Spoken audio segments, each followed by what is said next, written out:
The poorest way to face life is to face it with a sneer. There are many men who feel a kind of twisted pride and cynicism. There are many who confine themselves to criticism of the way others do what they themselves dare not even attempt.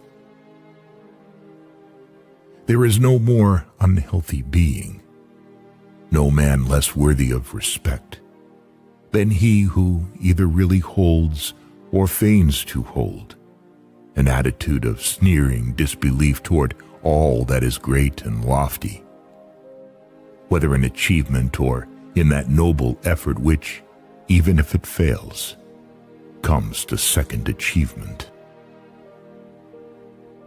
It is not the critic who counts, not the man who points out how the strong man stumbles, or where the doer of deeds could have done them better. The credit belongs to the man who is actually in the arena, whose face is marred by dust and sweat and blood, who strives valiantly, who errs, who comes short again and again, because there is no effort without error and shortcoming, but who does actually strive to do the deeds, who knows great enthusiasms, the great devotions, who spends himself in a worthy cause, who, at the best, knows in the end the triumph of high achievement, and who, at the worst, if he fails, at least fails while daring greatly, so that his place shall never be with those cold and timid souls who neither know victory nor defeat.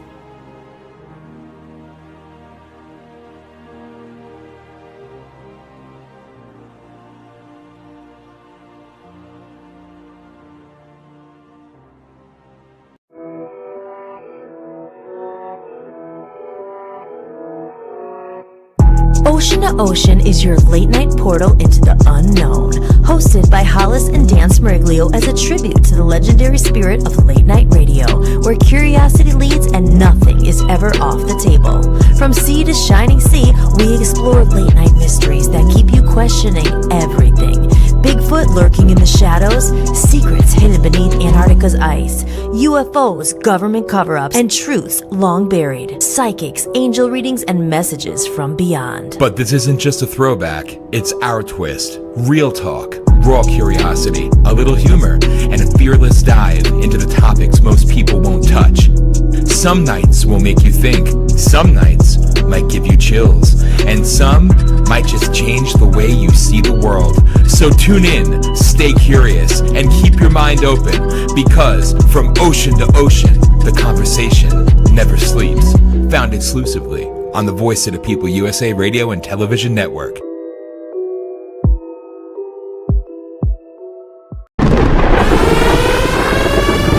Breaking news, conservative activist Charlie Kirk has been killed after being shot in the neck. Getting more light on the assassination attempt on former President Donald Trump.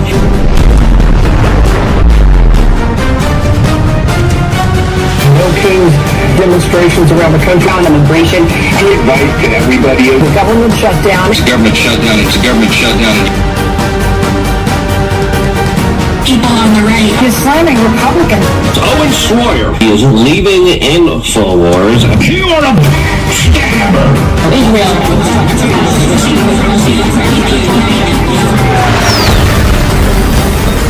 The two shared a look and a hug, and what followed has become one of the most viral moments of the year. Y'all know that looks wrong. That looks bad. The placement of her hand. Declaw. That they don't know what the fuck they're doing. Internet the cards. We stopped 8 wars. 20 surviving Israeli hostages were freed from Hamas. A treasonous conspiracy against the American people, our republic, and an attempt to undermine President Trump's administration. And we will build a city hall. Agents were shot at while conducting an immigration enforcement operation earlier today.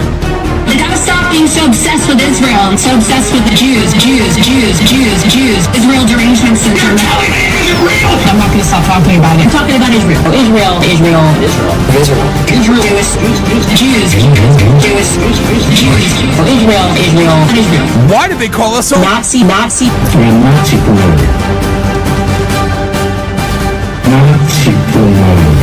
Welcome to the next wave of rebellion, awakening, and resistance. Let's rise above the noise. Welcome to POLITI-SHOCK. Hi guys, it's me. Oh my gosh, girl. I love Bud Light. It makes me footloose and fancy free. It is so delicious. Excuse me. Shut your f***ing hole. Somebody's got to put us back on track and say the shit that everybody else is thinking. You're listening to the Voice of the People U.S.A. radio network. We were given truth serum injections at birth. You are listening to POLITI-SHOCK. POLITI-SHOCK. Like, what's so, shocking about it? What does he say? You need to go back to your parade, crack a Bud Light, and put on your Target panties. It's a shame that real speak equals shock, but we will fly that flag. It may be crass and blunt to some, but the one damn thing you can count on is the truth. Welcome to POLITI-SHOCK. Now, your host, Dan Smiriglio.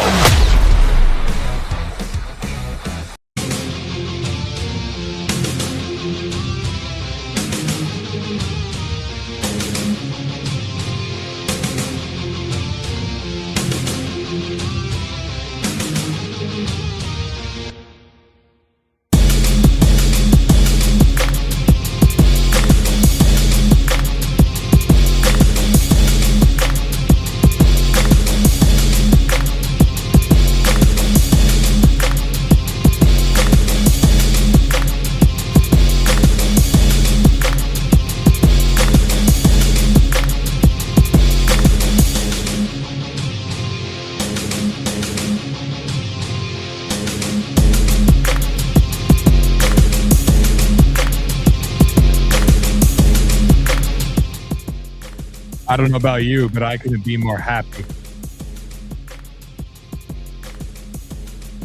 Yeah, I keep seeing all these posts all about conservative superheroes, conservative dream teams.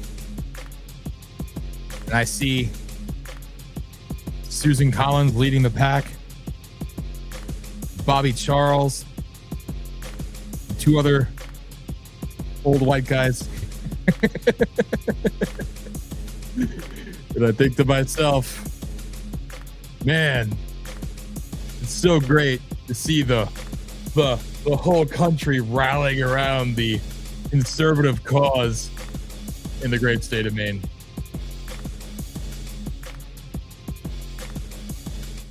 It makes me very happy. Like all these love posts and all these things about how, I'm voting for Susan and Susan's got to win it, and Susan's the best, and Susan Collins is the greatest in the world, and she's a hero, and she's a conservative fighter that Maine needs, and she's this and she's that. And the deep state guy, Bobby Charles, he's gonna be the next governor. He's gonna be the next governor of Maine. He's gonna save Maine. Don't you worry. Don't you worry. I love it. It's like, oh, we're bombing Iran, peace deals, stolen elections, but no. It's important to see this middle-aged freaking fucktard pedophile, Graham Platner, whatever the fuck his name is.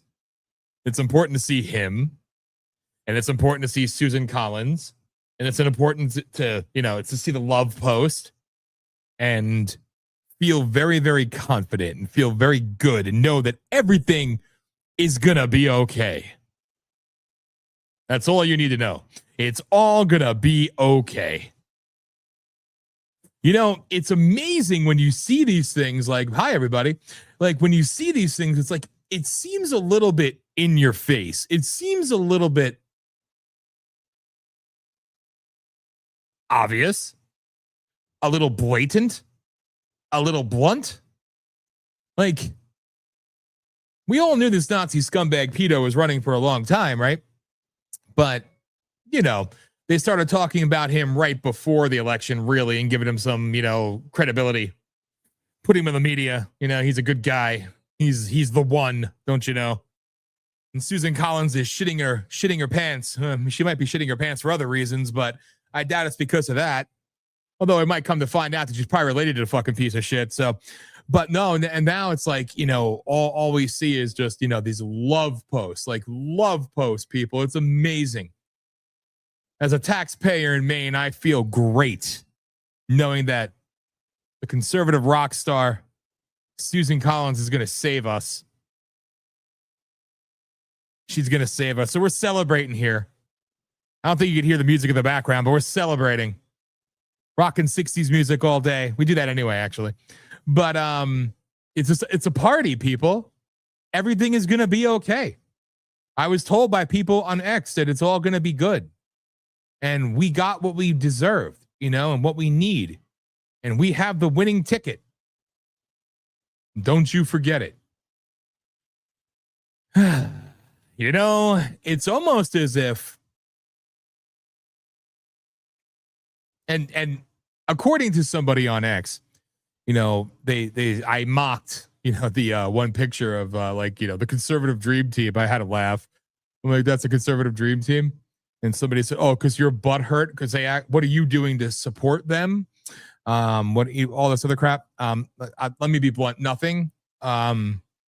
Because why would I? Because I'm not a hypocrite. And people are like, oh, so you want the Dems to win because you're, quote, butt hurt. Anything but butt hurt. I'm actually quite happy and overjoyed. And, you know, part of that is because I don't have to muzzle, and not that I ever really did, but muzzle my thoughts, my mouth, if you will. And I can say everything that I really want to say and go really hardcore, which I'm going to, because I'll tell you right now, I'm going to push it right in the general too. I'm not going to stop.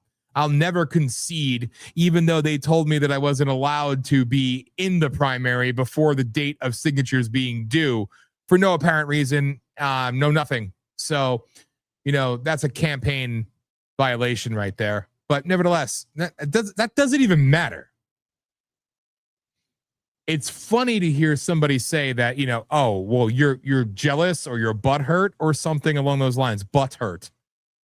I swear to God, you know, I try to go through these waves of not using a lot of profanity and trying to be more, I was going to say diplomatic, try to be more articulate without using profane words because I don't have to. I usually do it because, one, it's an emotional response. Two, you kind of have to dumb it down a little bit. And three, sometimes people expect it. I don't know. It is what it is.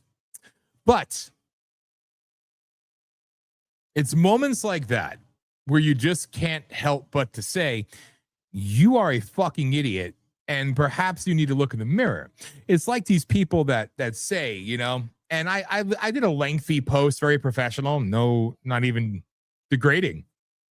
And then the response I got was, oh, because you're butt hurt. Butt hurt. I swear I got to dumb myself down sometimes to read these people and actually take some of them seriously. That was the hardest part. Like, you know, because you just want to lash out because, listen, I'm just a regular person who decided to step up and, you know, you have to like play it nice almost. And, well, I have to make exceptions because you're a moron. All right. I have to kiss your ass even though you're a moron. Not because I'm better than you, not because I have an ego. I have none of that. But because I have to lower my IQ to engage in pointless, meaningless conversation where, do you want to hear about issues? Do you want to hear about a plan, an agenda, a political platform? No. Do we want to talk about economics? Do we want to talk about immigration? Do we want to talk about job plans? No. Where were you born? How long have you lived in Maine? Again, the prerequisite the prerequisite for being a appropriate candidate, I assume.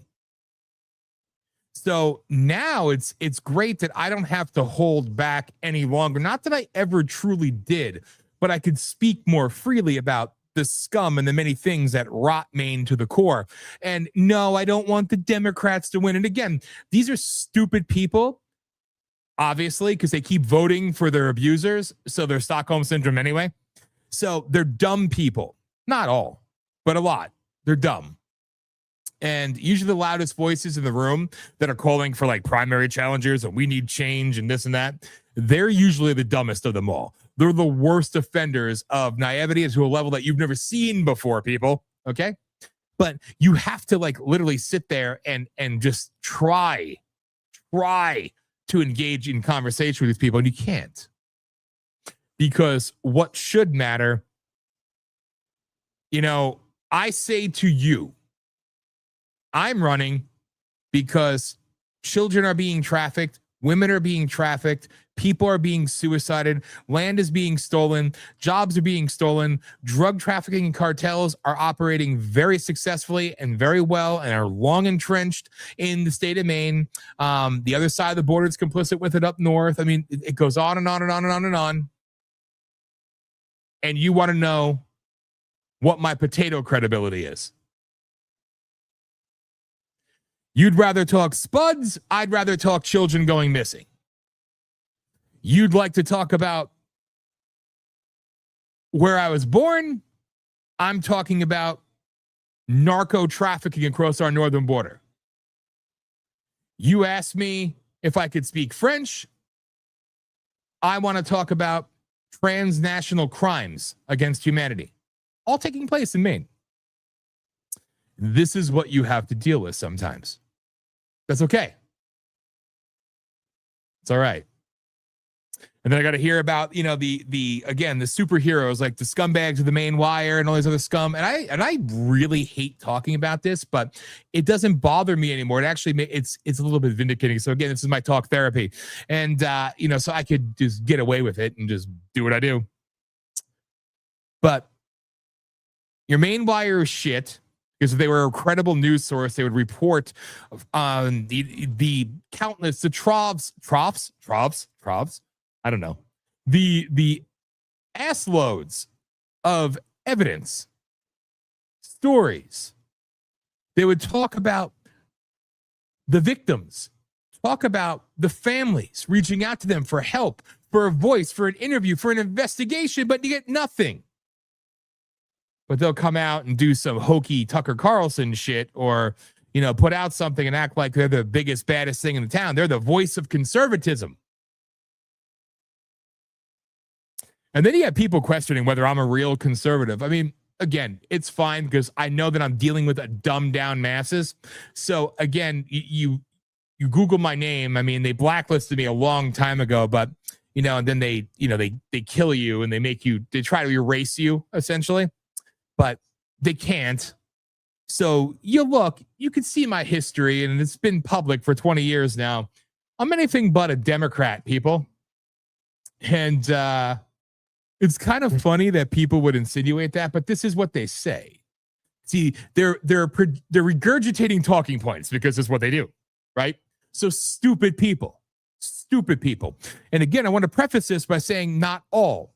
It's just the majority, the loudest ones. Again, you know, your little groups out there that wave the banner of we need real grassroots. Why don't you have a bus? Why aren't you campaigning 24/7? Because real people have to work and pay bills and try to survive. And as I wrote on X earlier, you know, when our country was designed, the intention was for the farmers, the regular citizens of this country, to serve their country by serving in the body politic.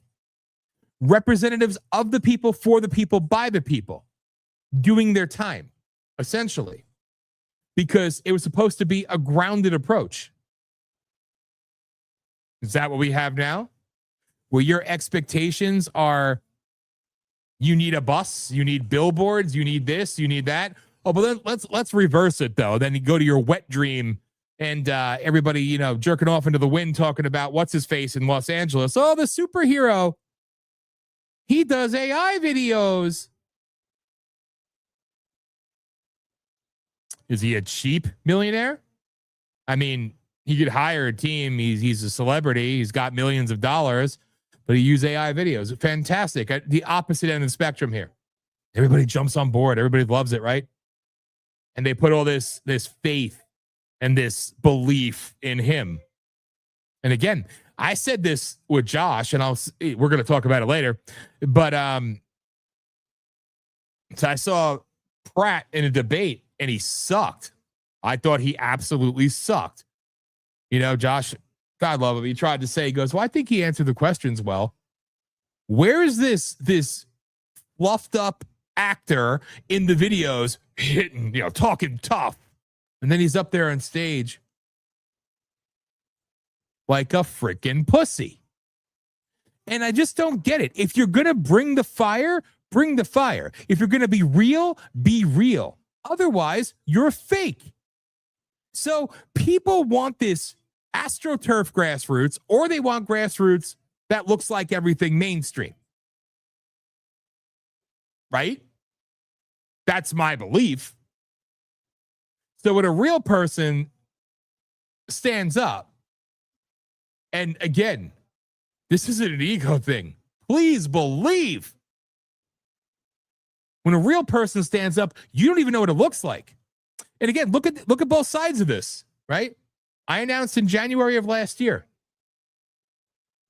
I wrote this on X as well. Somebody that I know, love, came up to Madawaska. We hung out with. We did, had him on the show a couple times. We shot videos with. We did stuff with. Was Robert Wessels. Guy literally did like a scooter across the entire state of Maine. You know how freaking, that's insane. God love him. Put all that time in, all that effort, right? But your conservative superheroes, everybody bows down to because they're on TV at the moment. So oh, look, something coming out of Maine that isn't about really fucked up and bad shit. They must be the next big thing. Here's looking at you, Laura Libby, you fake bitch. So that's not nice, but I don't care because I know what you do and I know what you do behind the scenes. And that's the problem I have. It has nothing to do with me. You try to pressure a guy who's busted his ass, put his own time and effort into a campaign that he's doing at a great inconvenience to his own life. And he may pose a threat because he's actually putting the time in, and you're riding your 15 minutes of fame, so you may want to run. So why don't you run for something else? Sick. And I was proud to see that Robert Wessels got over 2,000 votes, but he came in what? Above the guy who dropped out?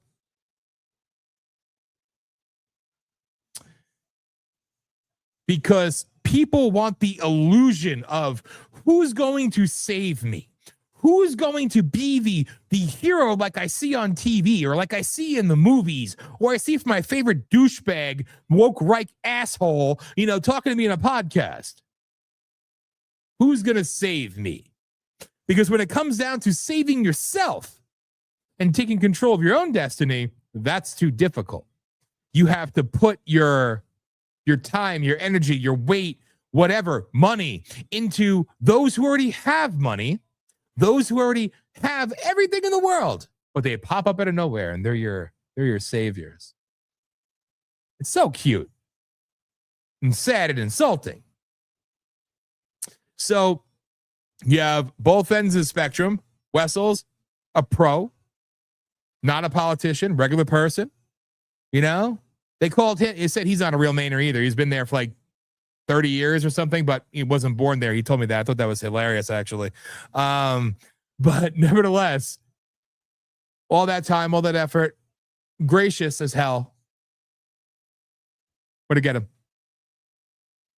And again, at least he did it. And kudos to him for stepping up and doing it. But again, those who scream the loudest that you want that change and you want that something new and you want real representation and people of the people, blah blah blah, all this crap, all this platitude bullshit that you shoot out online and you put on an X like you're freaking saving the world. All right, literally speaking into an echo chamber, and then you get it and you shit all over it. Listen, I didn't expect anybody to fucking love me. I didn't care about that. I didn't come out and say, I want to wrap my arms around you all. I want to earn your vote. Nope. I came out and said, your state is run by career, criminal, pedophile, trafficking, scum, demons, and it's the heart of the deep state. And here's the reasons why. Here's the proof. Here's what I'll do because I have the balls to do it and I won't back down to anybody. That's it. I didn't come out and kiss your ass. I didn't come out and do all the little, like Bobby Charles. Oh, he came out of nowhere in his multi-million-dollar commercials with an axe. Oh, was he a fucking lumberjack in Maine? I mean, is he in the Maine woods? Well, I think he was in downstate, if I remember correctly, when he filmed that commercial. So, I mean, if you're going to stage it, at least go to the Maine woods. Hell, I'm not a real Mainer, but at least I know where you probably should go, you know? You go out towards the Allagash. How about that? No. But he's wearing a flannel. He has an axe. That makes him a Mainer.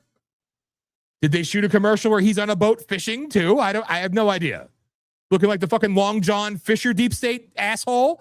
I mean, again, people, it's like, but he's saying the right things. Oh boy, he's saying the right things. Will he do it? No. Will he have the chance to do it?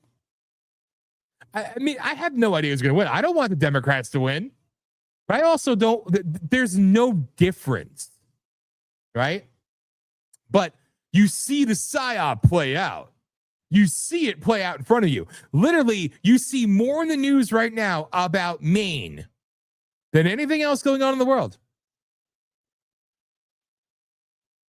And if you don't think that fucking pedo tits there is somebody who they're going to pull out beforehand, he's a sacrificial lamb. And again, I could be wrong. And if I'm wrong, great. I'll say that I'm wrong. All right. I will say it. I will scream it. I always want to be wrong, I guess. But when something looks a little too in your face, oh, he's freaking, and then they're acting like Susan Collins is some kind of fucking like political genius. This bitch doesn't even know her name, okay? She's a disgusting, haggardly demon, and she has blood on her hands for generations, all right? But I digress. I'm supposed to respect the office. Our office, not yours. Respect this, all right? Nevertheless, there's more to come out. The Oppo drops haven't come yet. They're going to unleash more. If they're telling you this, if they're saying this, do you really not think it's theater? It's all fucking theater. They set him out as the canary, right? Everybody's paying attention. They're going to replace him. They're going to say, oh, he wasn't the right choice at this time. But brought all the attention in, right? All this crap. And they're going to put somebody else in. Right? You all know who I think it's going to be. But again, it's okay because right now there's nothing else more important in the world than this helmet, bowl cut scum bitch, Susan Collins, as some freaking rock star. And I'm not saying this angry. Listen.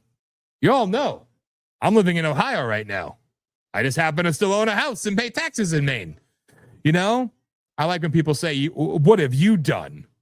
What have I done?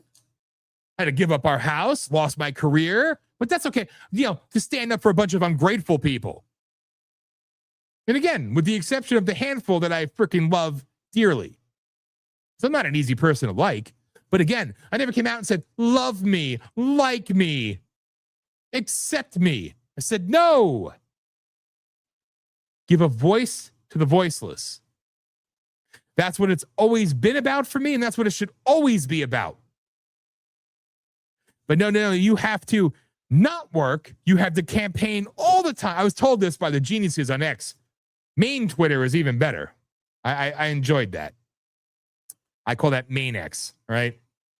These and that's, I don't even mean to sound insulting to the good people, because you got like demons, you got like beautiful people that are always here, and I love you. I think you're in the chat room. I love you. And yes, I got your votes, and I showed it before, and I'm going to show it again because people did vote for me. Thank you, and I love you dearly. But the political geniuses on X would tell me that I'm expected to, I like when they tell me that, I'm expected to campaign 7 days a week, visit every area, attend every event, whatever else, right? Said, sure. I'm not a good fundraiser, apparently, but then donate. $363. And then the cuts came out from the various platforms, the corrupt Red, whatever the hell it is. WinRed, thank you. Thank you, Hollis. WinRed, and then even Old Glory Bank took another one. Oh, we love Old Glory Bank. Not really. You know,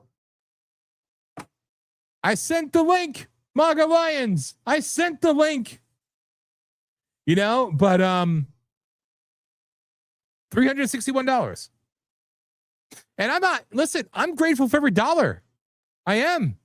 And it was literally like, you know, I had more people call and offer to donate from other states than within Maine. That's the God's honest truth. And did I take their money? No.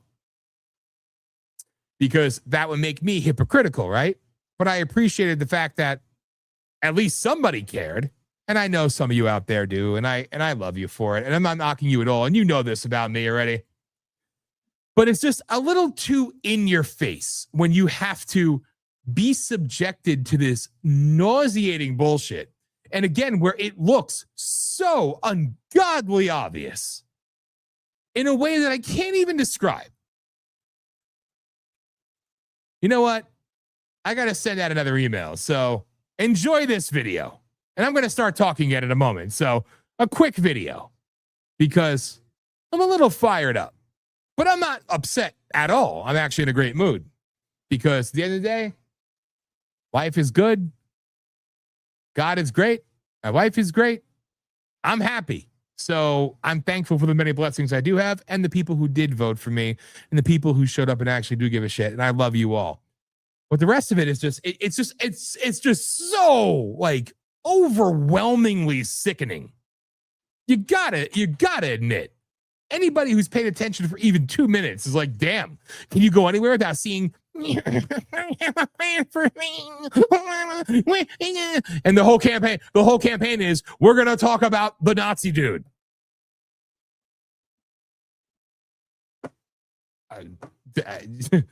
I mean, are we not in 2026? Have we not lived through what we lived through? Can people not see through the obvious play? Maybe you can. I don't know. I'll be right back.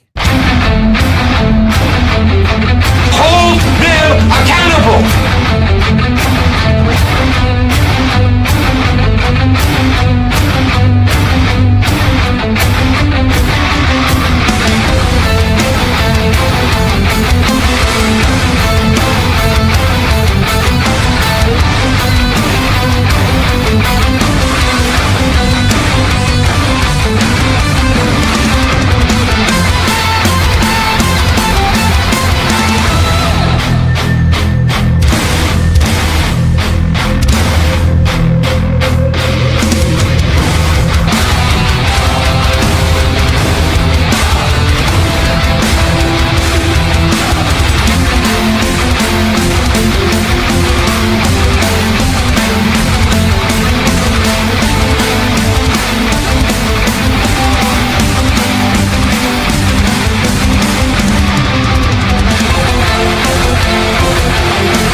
Blog Alliance for Trump crew. You should have gotten an email with the link. I don't know why it sent the old one from last week, but you should have just gotten that new emails now. Just letting you know. Sorry, I thought I sent the right one, but you never know. Anyway, I know I should move on, but again, some things matter more to me, and it's humbling. And this is what it comes down to. It's humbling, and it means everything to me when you see that. Demons Among Us. You see that. You see that. You see that. See? And I know there's more out there.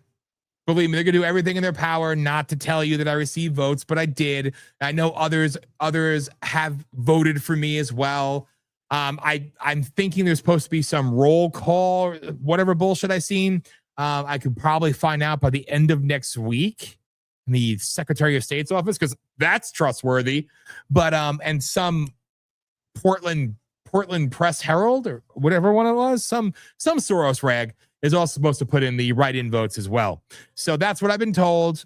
Either way, and I put out the email. Demons Among Us, I gave you my decent regular of VOP Radio. Now I'm just putting out contact us at VOP Radio on the bottom of your screen right there. So if you did vote, shoot a little video of your vote, picture of your vote for Dan, of me, send it. And because I want to put it up, and I appreciate you all very much so. So it's sickening while the pundits talk and the pundits obsess, and we talk all about the same old shit. The same bad crap is going to continue to happen because you are given the illusion of choice, but not real choice. And unfortunately, this is the hard pill to swallow. And I've said this before, and I will say it again. And if you know me and you've watched my shows for years, or if you're new, you're going to learn quickly.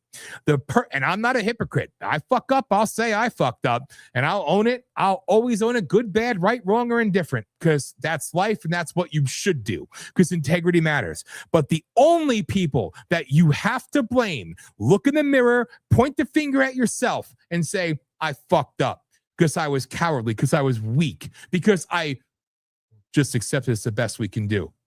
That's what it comes down to. Yes, the others that do bad things are ultimately responsible, but we've seen already that people do have a choice and people do have power, and the people, believe it or not, have standing in this republic. Imagine that. So, did you step up? Did you stand up? Did you do what needed to be done? Ask yourself. I already know the answer, because look at your options. And they're going to continue to beat you down, manipulate you, and then throw a little bit of sugar. So think about it. Think about this. I've said this before. In upwards of $600 million. The numbers just keep going up. $600 million for a Senate race.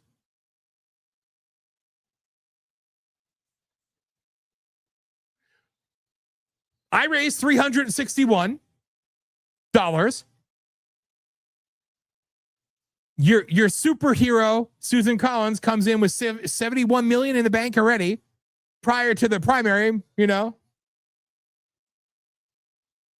Think about what $20 million could do for, I don't know, keep it close to home, the St. John Valley. Fix the roads, fix infrastructure, the buildings falling into the river, that people are living in still, fixing up, and the list goes on and on and on and on. 20 million. Imagine 40. Imagine 60 million just for the county.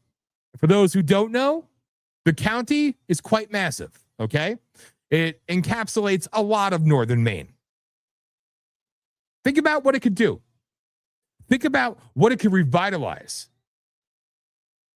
Think about the grants weren't all corrupted and going to friends of friends of friends of friends and everything else, all the bullshit they do. Think about all the good that could be done. Now, imagine if it was 80 million, 100 million, 120 million. God, you could damn near fix the entire infrastructure. Just roads alone. Paving, potholes, frost heaves. You can actually take care of these things. Bridges. Over $600 million. And you think these people give a flying fuck about you? It is money laundering. It is the washing of money right there in your face, in front of you, and they make you complicit in their crimes. So no, I'm not going to sit here and wave the flag for the fucking GOP of Maine. I'm not going to wave the flag for fucking Nazi pedo douchebag either. They all suck. They're all corrupt, and some are very, very corrupt. Most. I just want to see people stop being played and stop being deceived and stop being manipulated. But at the same time, you apparently like it. You want it. Hurt me, beat me. Please piss on me and tell me it's rain. I like that. It's the only thing I can figure. You love your abusers. It's disgusting. The amount of vote corruption alone in Maine is unlike anything I've ever seen in my life. It's quite honestly sickening. And everybody's going to say, oh, the Democrats have been stealing elections for years. So are the Republicans. The only difference is they don't have any control except her. Win Red is just as corrupt as Act Blue. We proved it right here on the show. We read the voter rolls of the last election. We showed you all of not all. My God, we even touch it. But we showed you Susan Collins voters from all over the country that makes, $30,000, $40,000 a year, but magically donate millions all in a day. Like, how much more must we show you, prove to you? It's so bad. But now we're going to give it a pass because Graham Plattner is bad. Listen, the Plattner guy, as far as I'm concerned, you can fucking take him out back and shoot him. I don't give a shit. I'm not wishing violence or death on him. I hope karma finds him. How about that? I think he's a scumbag piece of shit, and may he rot in hell. All right? But would I not be a hypocrite if I say that I'm going to magically support the bad, demonic, freaking murderous people on the other side too? Just because they're better than him? People deserve real choices. People need to find the courage, need to find the spirit, and find the voice, the will, the integrity, the ability, the means to bring forth an actual end to the corruption. Until you do, it really is the best you've got. I don't know what you're expecting in November. I know how the election's going to go. Why don't you? You lose either way. That's the problem.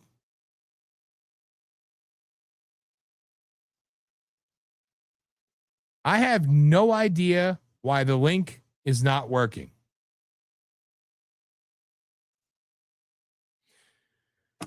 Real-time work right here, ladies and gentlemen.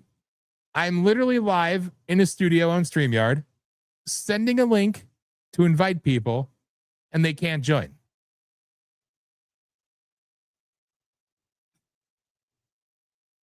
That's cool.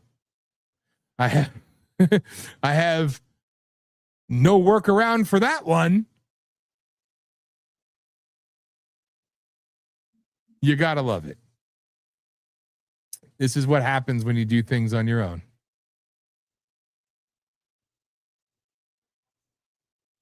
Watch a quick commercial. I'll be right back.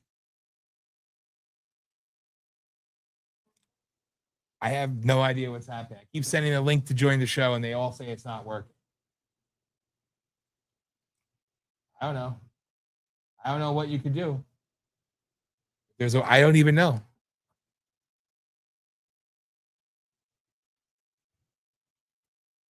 Was it even playing? Oh, you heard me talking. I wasn't playing the video. Sorry. I don't know what to do. I don't get it. It's very annoying. Like extremely, extremely annoying. Like I don't get why certain things don't work when you need them to work. You know what I mean? Charlene found her way in. Charlene found her way in. I see her back there. So everybody else needs to do what Charlene has done. Because I'm not losing my fucking mind here. Like, Hollins is asking, well, you heard. He's asking how she could help. Like, I don't even know. I don't know. All right. So let's see. Let's see what's going to happen here. Because Charlene's there. So I'm going to give it a minute and see if everybody else can find their way in. But when it comes down to it, and we're going to get into it too. Hopefully the whole MAGA Alliance team will join us, but it's liberating, but it's infuriating. And I'm mad, not for me. I'm mad. Jason, find whatever link Charlene used because she's here. So there, Joe's here too. So it's infuriating. Again, it's even the people that hated me and hate me and wish me whatever. I still want you to have, and that's kind of messed up, right? I still wish you a better experience, a better life, because nobody deserves to be subjected to the enrichment and the corruption and the evil that is perpetrated and is done to the people of Maine and anywhere else in this country. So I'm more mad for you. But I'm also proud that we did get votes. That means a lot to me. So I'm grateful. And now, as far as I'm concerned, I'm an independent, I guess, right? Technically speaking, I'm not going to switch parties. I'm still a registered Republican. But as far as it goes, I'm going to keep going all the way to November because I've got nothing to lose and so many more troops to put out because somebody needs somebody to say the shit that you won't say or you can't say. Like the video says, right? So I apologize that I started off the show with this. And welcome to POLITI-SHOCK, by the way, 52 minutes later. It's a good time to do the intro, right? But again, with all the crap going on, I have seen more stories about either Collins or Plattner, whatever his name is, probably about 100-1 versus everything else going on in the world. And it's a mind fuck. It truly is. When you see it play out in real time, it's without it. There are no words. All right. So now I'm going to play a commercial for real. You won't just hear me talking in the background, confused as hell. Joe, you were here. I seen you. You left. Jason's still trying to, he can't find his way in yet. So I'm going to play another commercial. Well, actually a second commercial and then come back and hopefully we'll bring in the MAGA Lions team. So that is the plan.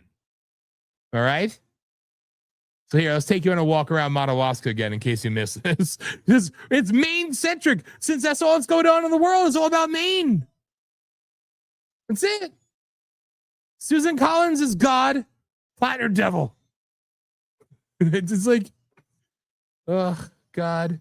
It's sickening. I don't understand the little rivalries and the beefs between. All I see is a beautiful section of this country Truly the crown of America, that should be the revitalization, the rebirth of America, that should lead the way, because this is the way life should be. But this right now is the way it is. We're not being run out. We're not trying to change culture. We're trying to revitalize. We want to make it a place that not only we are proud to live in, that we want everybody to come to and see and witness the splendor, the grandeur, the beauty, but also make it a place where your kids would want to stay, where there's jobs, where there's opportunities, where there's hope, prosperity. All your property that you busted your ass to protect and preserve, we see that it's worth fighting for, shouldn't you?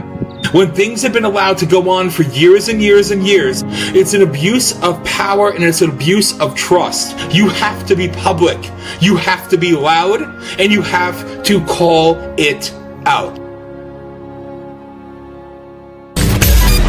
Engage and rage.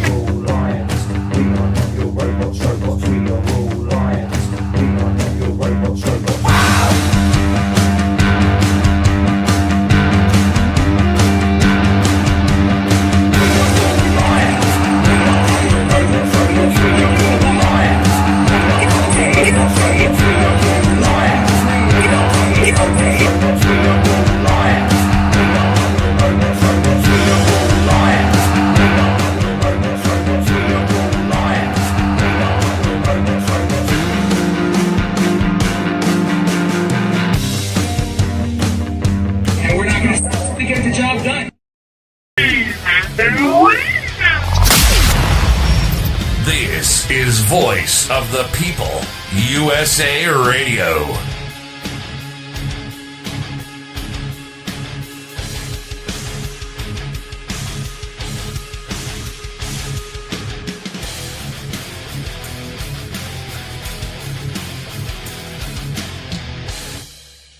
Well, I'm back, and I see backstage we at least have Joe and we at least have Charlene. So I don't know. I don't know what happened.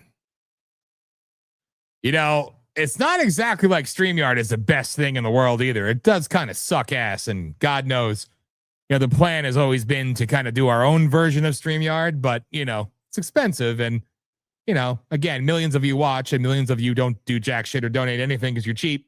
Kind of like voting for change. You just don't do it. You just accept the way things are and you want everything for free or hand it to you, whatever the fuck. So it's you know, it's I see Jason backstage. Boom, there he is. Now I can shut up. Now Joe's gone though. we gain one, we lose one. I love it. I love it. So all right, here, let me take down my so you can see my lovely face smiling at you. And by the way, if it's shinier than usual, it's because even though the air is on in our apartment, it's still like 78 degrees in the living room. It's hot today. Actually, more correctly, it's humid. It was like some like record-setting day here in Ohio, in Northeast Ohio. I think like 102 degree heat index or something this early or whatever. I don't know. It's hot. It's definitely hot. A little humid. So anyway, as Joe finds his way back, we got Charlene. Where's Charlene's picture? There she is. I see her. We got Jason. I was having to answer Joe. I'm telling you, it's Joe like, is having technical difficulties. I think we all are. I still can't understand why I sent a new link, because I always in this platform you could have like a studio that you use every week, which you would think would make sense for me to do, but I know better. Don't do that, right? And it would be the same link, but it usually doesn't work. So every week I purposely do a new studio, send out a new link, just because it always works until today. So it's, you know, it's typical. Wait, he's arrived. Let's see if he pops on the screen. There he is. There, you get to see him. You get to see him get set up. Charlene. Okay, I got about a minute and 12 seconds, so let's hit it. Oh, there you go. All right, go, Joe. Go. No ladies first tonight, Charlene. We're being pricks. Go ahead, Joe. All right, I just want to say that big thank you to everybody who wrote in Dan Smeriglio for U.S. Senate for Maine, because Me and my team on Getter are going to capitalize on this to the max. There is no way that a write-in candidate cannot make it because it's already been proven that they can. We have a write-in candidate who won his primary for U.S. Senate for New Mexico. That is Larry Marker. So Dan can do it in Maine. You have to ask yourself, what do we really have to lose by rejecting Susan Collins, rejecting the Democrats, all of them? You keep Susan Collins in, Maine's going to keep going to hell like it's been for 30 years under her control. You let the Democrat in, Maine's going to continue to go through hell like it's been since Susan Collins has been in control. So forget that garbage. Write-in change, write-in Dan Smurgley. We're going to be promoting this big time. Congratulations, Dan, for getting those write-in votes. We're going to see how many more we're going to get in the next 4 months. I like to see people that you know who are living in Maine put up some kind of a ground game out there. Get you well known, get people motivated to write in your name. Whatever can be done, you know we're going to be doing everything on our end. This is big, this is huge, this is crucial. We can make this happen because we've proven with all these victories we've gotten so far, we can make this stuff happen. So I say, let's just keep pushing with it. Next. Amen. Amen. I love you. Thank you for that. And you're spot on. You know, and again, this is the least, like, I can't explain it enough that this has zero to do with me or ego or anything else, and everything to do with more people should feel like we do. And I know a lot of people do. And unfortunately, like I spoke about in the monologue on Monday night, you know, my I'm going to only speak for a couple minutes in my 30-minute rant at the end of the Ridge of Aquarius show.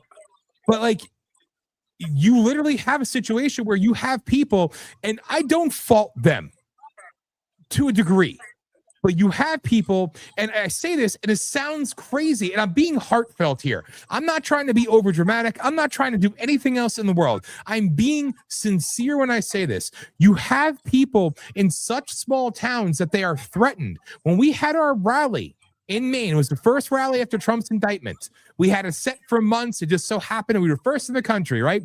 Complete media blackout except from the U.S.A. Today. Go figure. They really love to hate me. They follow me forever. And I think Japan too, right? So no media in Maine whatsoever. I think we had like 100 people show up. I think it's a fair guesstimate. You know, had a big building. It was a big thing. There were hundreds and hundreds and hundreds of people that wanted to come. As I was told by an assistant police chief weeks later, they were threatened.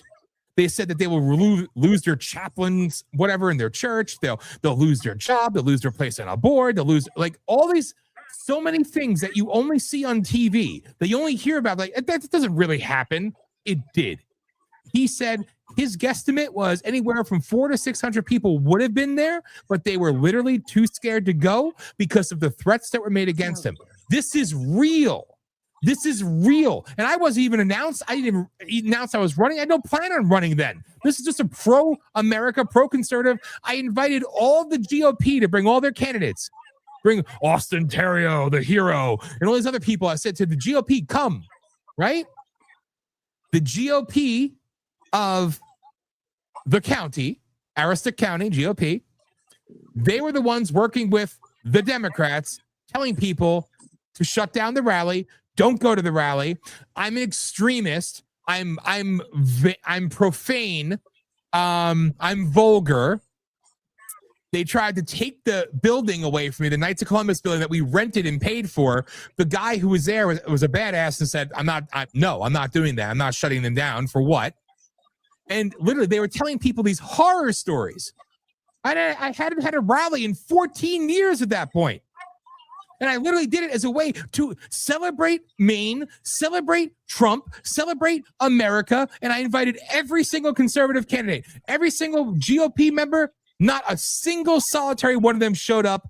And they all, we're going to wait and see what happens and make a choice after that. You know what I did after that? I told them all to go fuck themselves because they deserve it. So I understand that people, when they live in these small towns, they are caged almost. They're literally held captive. I don't understand it. I can't, because nobody can do that to me. I'm me. But it does affect people. But at the same time, you have to step up sometimes.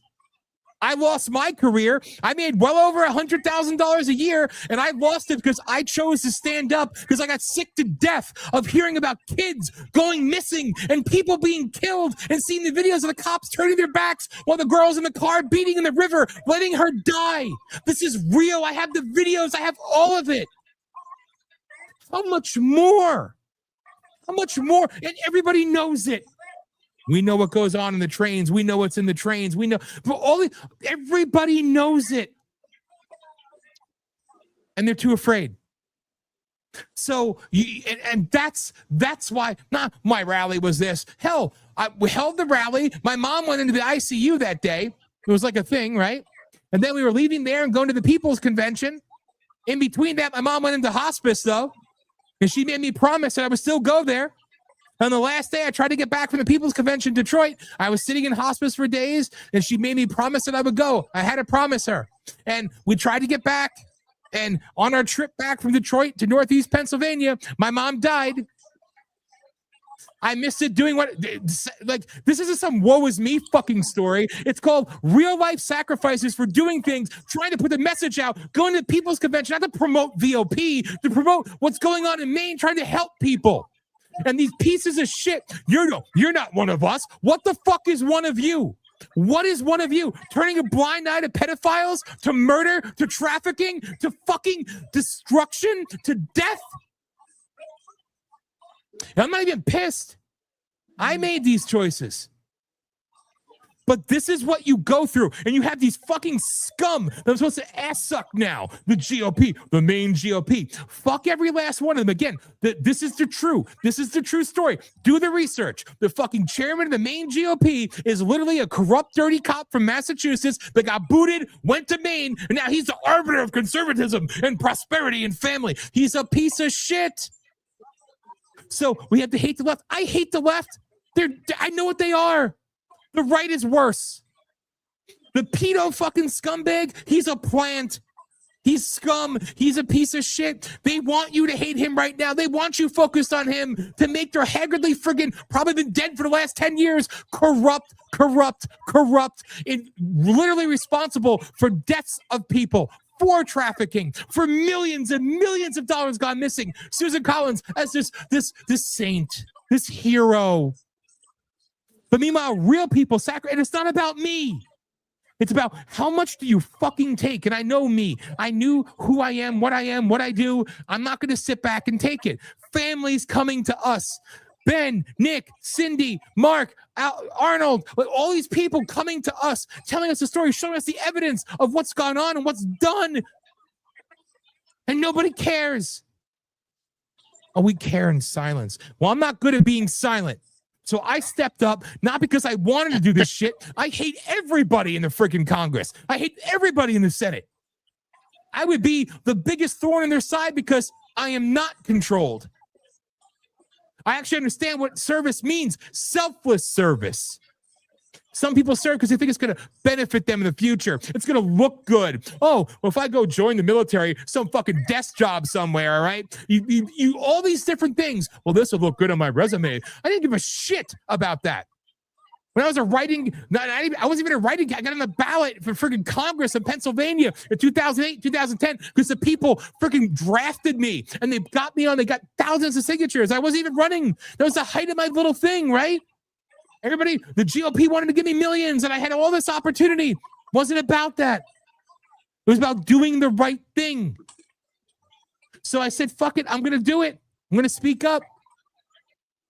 But these dumbasses, what are you willing to do? What are you going to do to support the conservatives now running in this election? I'm going to do nothing except expose you all because I said it a long time ago. It needs to be destroyed. It needs to be torn down and rebuilt. And that could happen in a republic. But we're going to preserve democracy, the GOP says about Susan Collins. We're going to save democracy. For fuck's sake, they're freaking telling you what they are.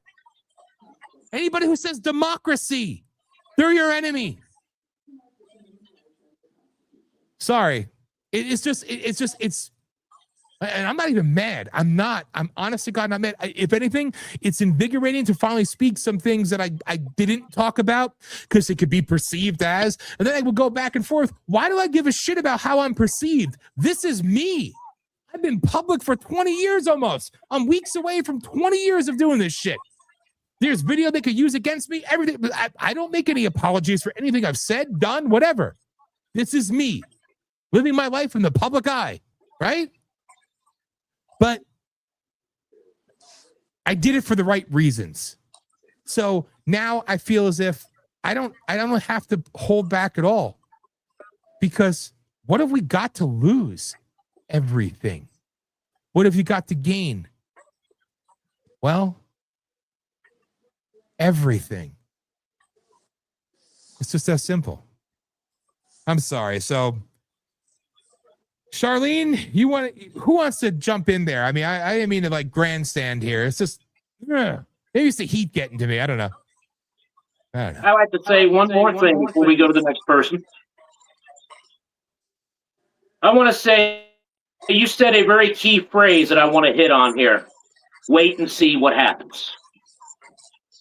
What the hell good is waiting to see what happens doing for this constitutional republic, for the citizens of this constitutional republic who bust their ass and pay their taxes and get nothing in return? The Democrats never wait to see what happens. That's the problem.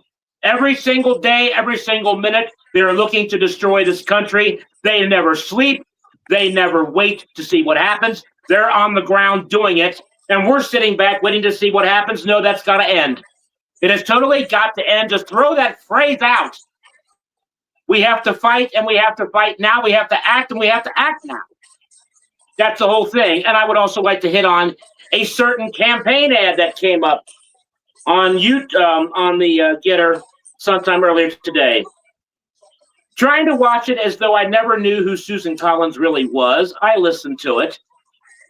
And number one, that campaign ad gave me absolutely no reason, no enthusiasm for this person who's been in the Senate for 30 years after she lied to everybody and said, I'm only going to serve 2 terms, I promise. Yeah, right.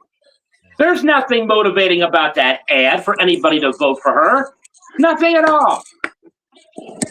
$1.5 billion coming into Maine. Well, where the hell did it go?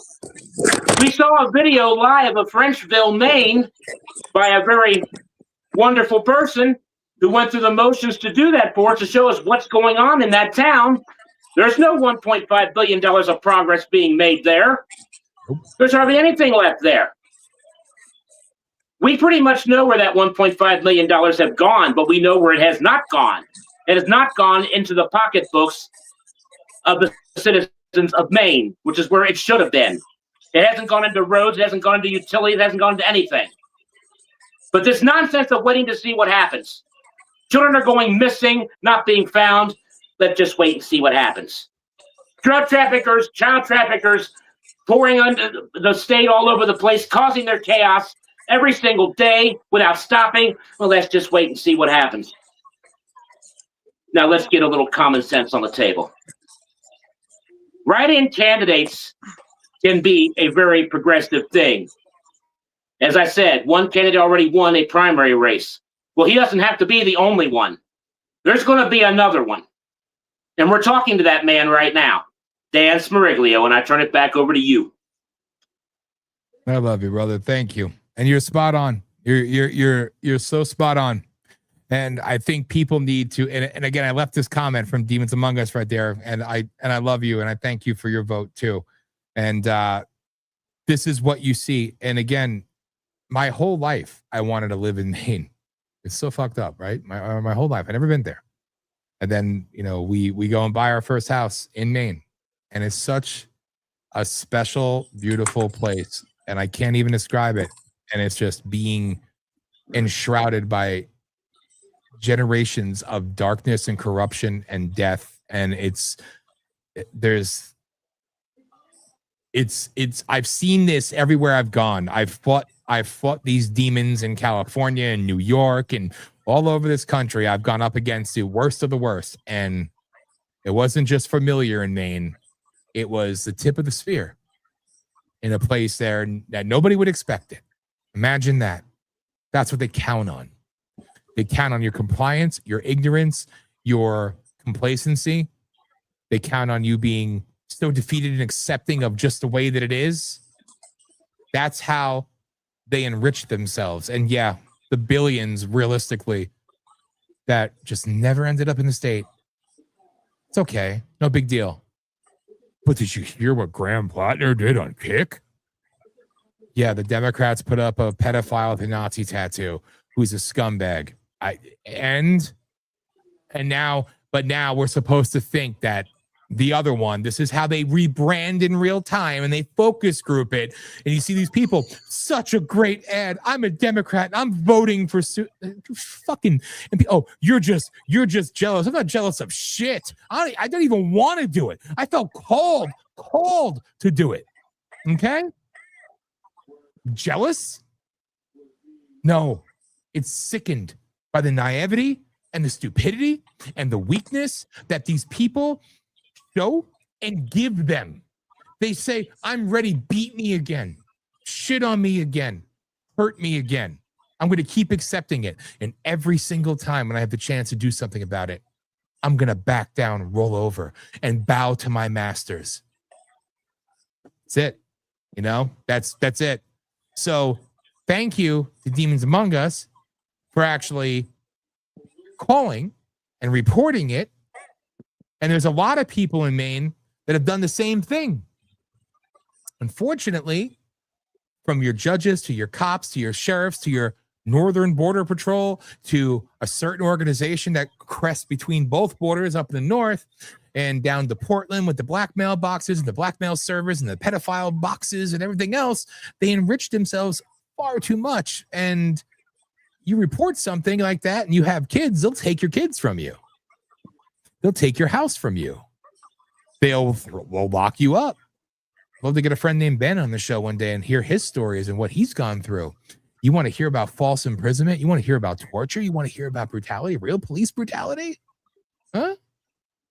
Want to hear about what really goes on? I haven't even scratched the fucking surface. And what I know isn't even the fucking... Charlene, I'm sorry. Go ahead. I'm passionate. Aaron's in the chat room. Aaron, I love you. I love you. You're and Amy. spot on. I'm just like, Dan, you're spot on. You've got a right to be angry. I don't blame you. But one thing that people don't understand where all these rhinos are concerned, that doesn't just fit Maine. They vote as a unit when they vote in the Senate. And most people don't realize this. But when you put her in, I mean, when they get ready to vote, it affects all of it, all 50 states. I don't care what anybody says. It don't just affect Maine. And I'm getting kind of tired of them like, here's your choice. You can't have any of these others, but here's your choice. No, you can make a difference, but we need everybody to get involved. That's part of the problem. Everybody's sitting there with their heads buried in the sand and thinking, oh, well, it'll just go away. It's not going to go away, folks. You've got two choices. You've either got to get involved or we're going to, I hate to say this, but we're going to have 1776 2.0. And I mean, I've talked to some people lately and they're just ready to take it back no matter what the cost. And I've told them, I said, we've got to try this first because the second option, it's not going to be pretty. Yep. And I hate it how Congress no longer fears us. Let's be honest here. Thank you. Congress no longer fears us. And when Congress no longer fears you, you got a problem. I mean, clearly they don't fear us. Look at all the millions of Muslims they've let into this country. Yeah, they're real scared of us, ain't they? I mean, I'm doing my best to see what I can do about finding some good candidates to replace some of them. But we ain't doing enough there. But we do have some replacements. I mean, I did some research yesterday. I'm just amazed the ones we've gotten rid of. But we've got to do more. If we can just get people to show these next few primaries, you can replace a bunch of these. And I say fight fire with fire. You didn't get your candidate. It's time to do some write-in campaigns all across the country. You should get a say. I say go for it. Spencer Pratt, somebody on X, and they sent it to me because they know I'm going to share it. they're doing some sort of giant write-in campaign. And then I heard today that he is going to possibly travel with Steve Hilton around the state of California, and they're going to be campaigning together. So this is a good thing. I say if you live in California and you didn't get your vote to count, because it was about, I think I saw a post where they was about 80,000. Somebody had put it up, and their vote, they got this letter in the mail, and they were told that their vote didn't follow guidelines or something, so it didn't count. And these were the people that wanted Spencer Pratt. That is so wrong. So I say, if you live in California, please write his name in. And we need to give the audience a little bit of hope, because the way I'm looking at it, you can't just stay at home. Go vote. Don't hand it over to them. Don't make it easy on them. And I had put this post up earlier. I did some research yesterday, and I was amazed about what I found. We've had 47 retire, and 5 of those passed away, but they go in the retired bit because these are people that's not coming back to Congress. So we've had 47 since last summer. That's good. That's a little house cleaning. But here's a kicker. We have somehow voted out 13 incumbents. I know that sounds impossible, but yeah, 13 Republicans we have voted out, y'all. In any given year, you know, election years, you're lucky if you get 3 or 4. We got 13, and that's just for starters, but we need everybody to show up, so knock off more. And here's another thing that surprised me. We have voted out 9 Democrats, all of them rotten to the core. We need more. We need to get rid of the rest of them. I mean, every freaking one of them. And we've got Oklahoma coming up this coming Tuesday. And we've got a couple of runoffs. We need everybody to show up in Oklahoma and Georgia. They've got runoffs. Alabama. And you need to check our Mega Lines list. We've got some good candidates on there. We need y'all to go to that list on Getter. Find that list. Screenshot it if you have to. Share it. We need everybody to hop on there and share those lists. I don't care what state you're from. You can help out other states. Everybody knows somebody. And once you post it, it can go viral. That's how you got to do it. You've got to fight fire with fire, and we need everybody's help. And another thing that happened Tuesday night, Dan, you talked about how they treat people just they treated you like dirt. Mark Lynch was treated just like dirt, y'all. General Flynn put it up where votes were being switched. And I have it on good authority that somebody in the Lynch camp may have been working for Rhino Graham, because something come out that a certain slogan, which I will not repeat on here, came out and it was wrong, and it sounded just exactly like something Rhino Graham would do. And the past 3 or 4 weeks, I mean, they have literally slandered this man. He did not deserve it. And personally, in my opinion, I use that a lot because this is my opinion. Rhino Graham got down in the muck, and he used other people to do his dirty work because, you know, gotta deny it. I didn't have anything to do with it, but yeah, I did, you know. And he's denying everything, I'm sure. But he proved the other night. Dan, you talked about how bad Susan Collins is. To me, these Rhino rats are worse than Democrats. With Democrats, you pretty much know what I mean, they come right out, they tell you. But Rhino rats, they will tell you one thing and then turn around and stab you in the back. And Susan Collins is one of those worst ones. And I would like to see, honestly, all Republicans and all Democrats write your name in, and let's get in a decent candidate. They keep trying to tell all of us, well, here's your choice, but you're going to have to fight back. And if we have to do write-in campaigns, so be it. Let's fight fire with fire. Okay, Dan, what do you think about all that? I think that I love you as well, and you're 100% right. And thank you.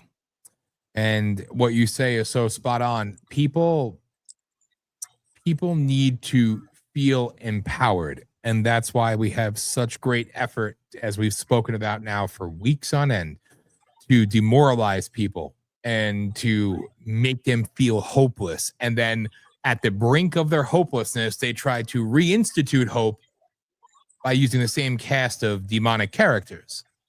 It's what they do. It's how they operate. It's what they've always done. And why change the process? I spoke about it on Monday night.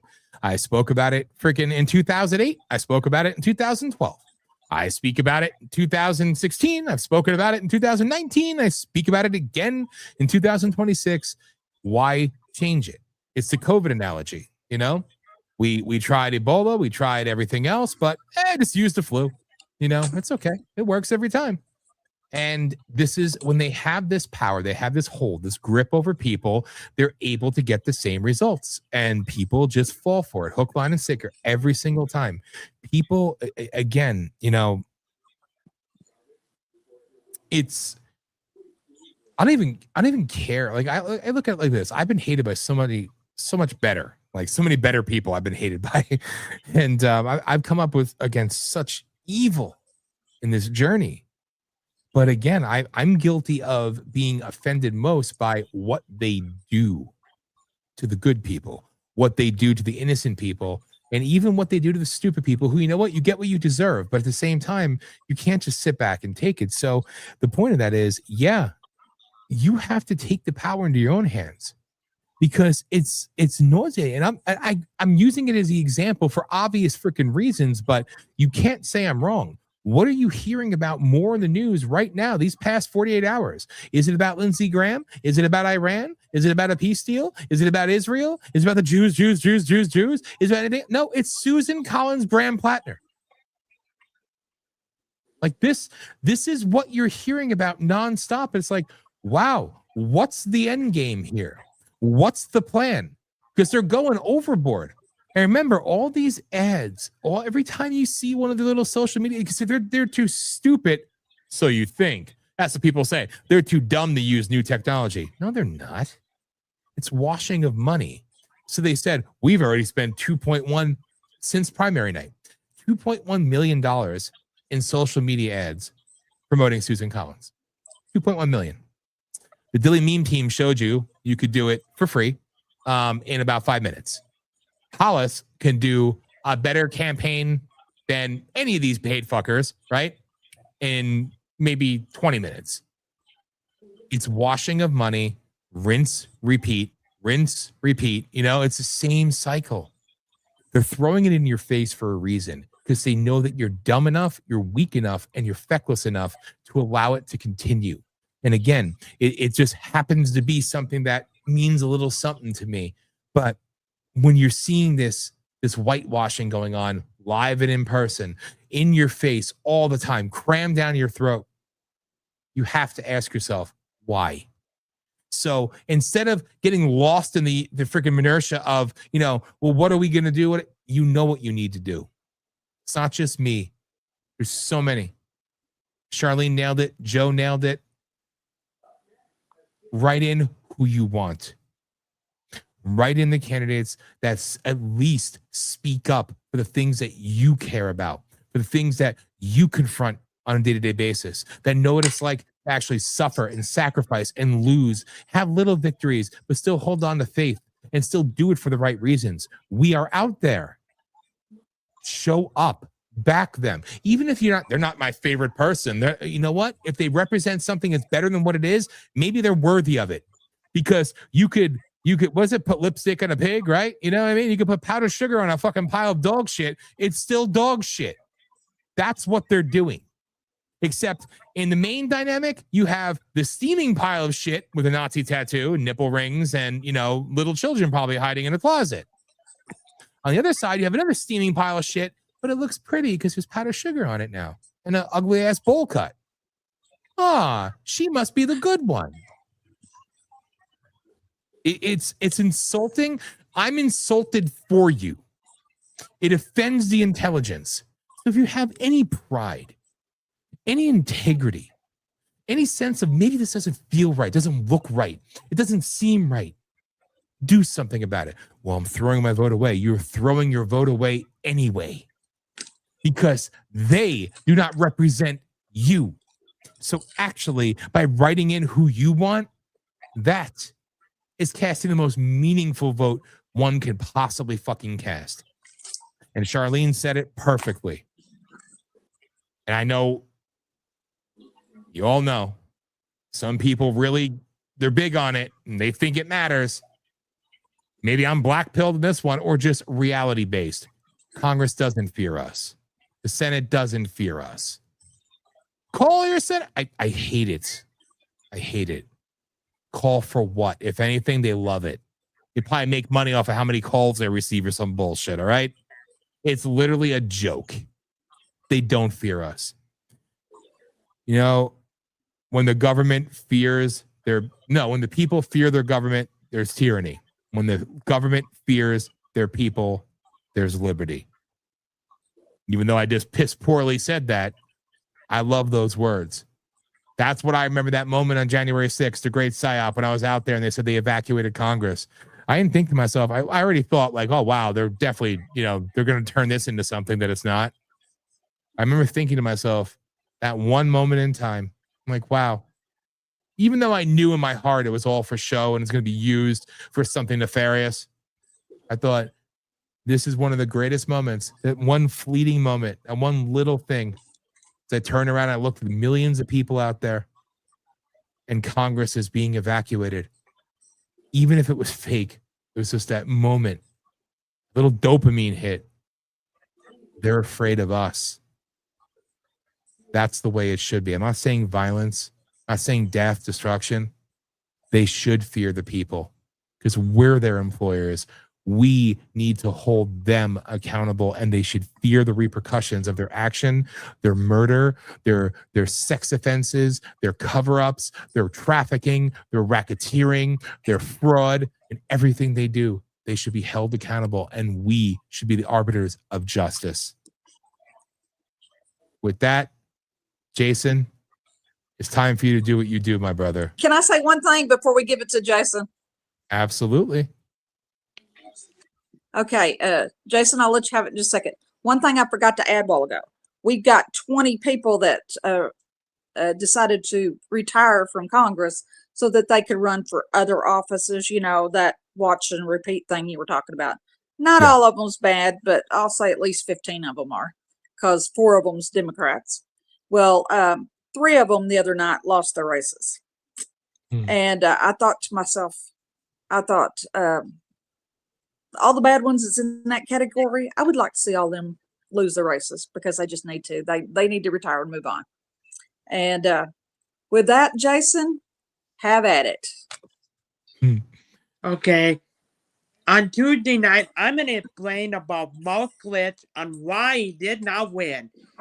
He promoted he said that we need more Massey's, MTGs, and Gates, and he also promoted MTG endorsed him, Joe Kent endorsed him, and he also, and that's why he lost. He didn't. And South Carolina has open primary. That's why Democrats voted for him. No question about it. Montana, Ohio, Texas, and other states have open primaries. That's how we have Jim Forte in office right now. Because I did not vote for him in the primary in 24. I voted for Tanner Smith because he hasn't done much and enough for Montana. He hasn't done much and enough for Montana. And at least Montana did the right thing and banned China from buying up a farmland here. China indeed, whatever it may be.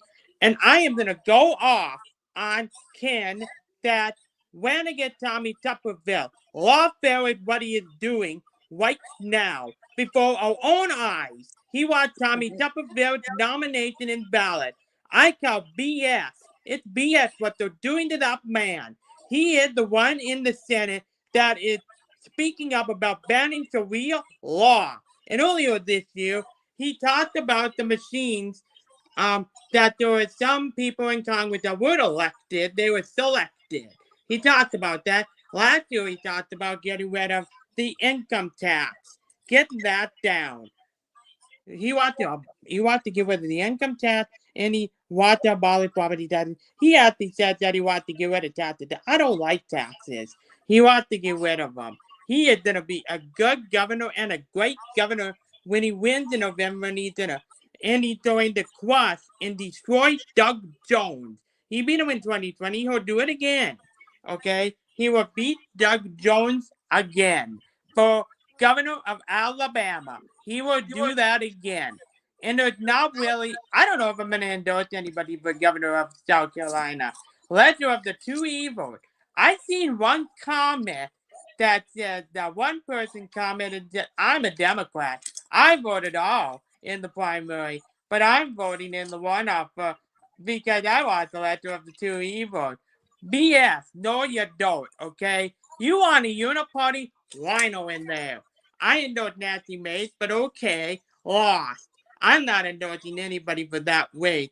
And I support Dan for the Senate of Maine, but whether we win or not remains to be seen. Okay? We're going to hopefully get a good one. Governor of Maine, Bobby Charles. He's going to be a good governor and a great governor when he gets in. Robert Richards had no chance. We all knew that. Okay, I know Bobby Charles, he's a Trump supporter, wants to cut crime, cut taxes, and cut the nonsense. And that's what we should be. No nonsense. That's what we should be. Okay? And I've seen something today that it wasn't out, that John Cornyn has announced that he will not be campaigning with Ken Paxton. Big surprise. Whoopee. Who cares? Daddy. And then he called Job Predler that he talked to him at the airport to tell him the path to save America. And then he went off and called Job Predler a grifter. You all, John Cornyn, you should have passed that bill. It was sitting in the Senate. You should have passed it. Who are the ones that were wanting it passed? Oh, you had Mike Lee. You had people like Eric Schmidt. You had people like Rick Scott. You had Tommy Tuberville. Hopefully get a good one in there on Tuesday, which is Barry Moore. And it might surprise you. Burt Jones was on the Charlie Kirk show today, and you may not be surprised. He wants to cut the income tax until it's down to zero. He wants it gone. He is going to be a good governor when he gets in. Keith at bottom is a communist. Rick Jackson can't win this race. If he does, they cheated. They have open primaries in Georgia. We need Burt Jones to win this race. Mike Collins has to be the nominee for the Senate. And Scott Predler going to Georgia on Saturday, and he said, I'm all in for Mike Collins for the Senate. Good. We need to get him in. Jackson Lohmeyer is the one I'm watching, besides the Attorney General, great governor, whatever, for Congress. For Congress, Oklahoma 1. We've got to get him in. We've got to get him in. I want him to win on the first ballot on Tuesday night. I want him to crush that. There are other opponents on Tuesday night. I want him to get over 50% on the first ballot. So no runoff is needed. None. Zero. I don't want a runoff needed in that race. We don't need a runoff for that. Alabama, I have endorsed Barry Moore. I'm not for Jared Hudson now because he doesn't want to get rid of the filibuster. The heck with him. We don't need him in Senate. Barry Moore was the first one, early supporters of President Trump. He was the first one that endorsed President Trump back in 2015. We need to get him in the Senate. So we've got those races on Tuesday, and Steve Hilton not only has Mr. Pratt in the campaign with him, but Steve Hilton has offered him a job in his administration. He's going to work with him on homelessness. So we've got that. And California's going to be a tough one anyway. And we've got some other states to worry about. Like Byron Donald. We need to get him in for governor. Jay Collins has no chance to win that way. And you all know that, okay? James Fitzpatrick took money from Islamists. So did MTG. So did Thomas Massey.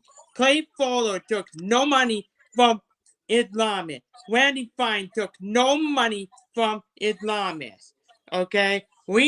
I'm about where, I said it earlier, I might endorse Randy Fine for re-election. He canceled his speaking event at the Florida thing, at the Florida summit, because James Fitzpatrick's gonna be there, and he's not gonna have it with them. He's just not having it. And Troy Downing, my congressman, did something Steve Bannon had wanted. Bannon had wanted all this time was Pfizer to be gone. He wanted it to expire, and Troy Downing voted no. That was a big thing. We don't need it. Bannon said we don't need it. We don't need that, okay? And then Michael, your congressman Mike Carey voted yes because he doesn't know any better. He doesn't know any better. He needs to be gone come 28. I don't know who's going to run. Maybe Joe Blythe, if he's still in that state. Maybe he could run for Congress. Who knows? But he voted. I'm about ready to endorse him too. We need to keep the House. We need to keep the Senate. And no, Bannon, we're not going to lose the Senate like you all say. No, we're not. James Talarico during the lose. I believe that Graham Plattner's a communist during the lose. I believe that one in Michigan might lose. I'm not a fan of Mike Rogers. He doesn't support getting rid of filibuster. So I'm a hard no on him. I'm a hard no on Joe Lombardo for re-election. He doesn't want to get rid of the machine. Mail-in voting, you need to get rid of that. But that Joe Lombardo's a hard no. And the biggest winner on Tuesday night was for Mark M. Body. That one that retiring, that Mark that retiring, we had a good candidate. He's going to be a great congressman, and David Flippo. He won that race. And then that Mark, he complaining about James Sittelmeyer didn't win. So what? Who cares? I don't care. I know David Flippo. He's going to be a good and a great congressman when he gets in. He's going to win that race. And then James, Mark is a whiny baby, is what he is. He did whining. Okay, he did whining. And then he did whining, is what he is. I think Kelly Buck has an illegitimate chance to win that race. When she ran for the legislature, she flipped that seat from blue to red. When she ran for the legislature, she is gonna be a good one in there. And we found another candidate that I endorsed yesterday was Cody Whipple. He's going to be a good one when he gets in. Need to get them in. And the biggest one that I endorsed today was Luke Murphy. He is going to be a great congressman when he wins. And oh yeah, Florida has closed primaries, by the way. They have closed primaries. So we all know how that goes. They have closed primaries. If we didn't have closed primaries, Ron DeSantis would be governor. Okay, he would not win that race for governor. Okay, so we've got a good candidate in Florida too. I would for Keith Gross, and then I would for Evan Powell. Now I'm for Luke McCaffrey. Luke McCaffrey supports to Save America, supports President. He's a Trump supporter, and he supports the farmers. Good enough for me. That is good enough for me. And we have some other races that we need to be watching too. So we've got the biggest one is going to be Butch Jones on Tuesday night. President Trump had a tallow rally tonight with Butch Jones and Barry Moore of Alabama and Georgia. So that's good news right there. And we need Butch Jones to win. Let me tell you this, that Rick Jackson can't win in November. Derek Dooley can't win in November. They can't win. Trump voters would just stay home. They can't win in November. How will Rick Jackson beat Keith Lad Bottoms in November? He can't beat him. He can't beat her because Keith Lad Bottoms is a communist. She was the former mayor of Atlanta. She was the former mayor of Atlanta. She would destroy Georgia, and you might even lose unless we keep both the chambers in Georgia.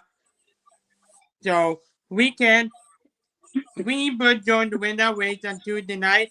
Jared Hudson has to lose on Tuesday night. He can't win that way. He doesn't support to get rid of the filibuster. If you don't have 50 votes in there, it's either you get rid of the filibuster or no bill, unless it was through reconciliation, will be passed. None will be passed unless it through reconciliation. We need 60 votes in the Senate, which we do not have. We don't have 60 votes in the Senate. We don't have that. So you have to we have to get Goodwin in the Senate, which I have endorsed. Some, like Barry Moore, Ken Paxton. I endorse others too. I did not endorse Mike Rogers. I'm not for Mike Rogers. I hope he wins though, but I'm not for him.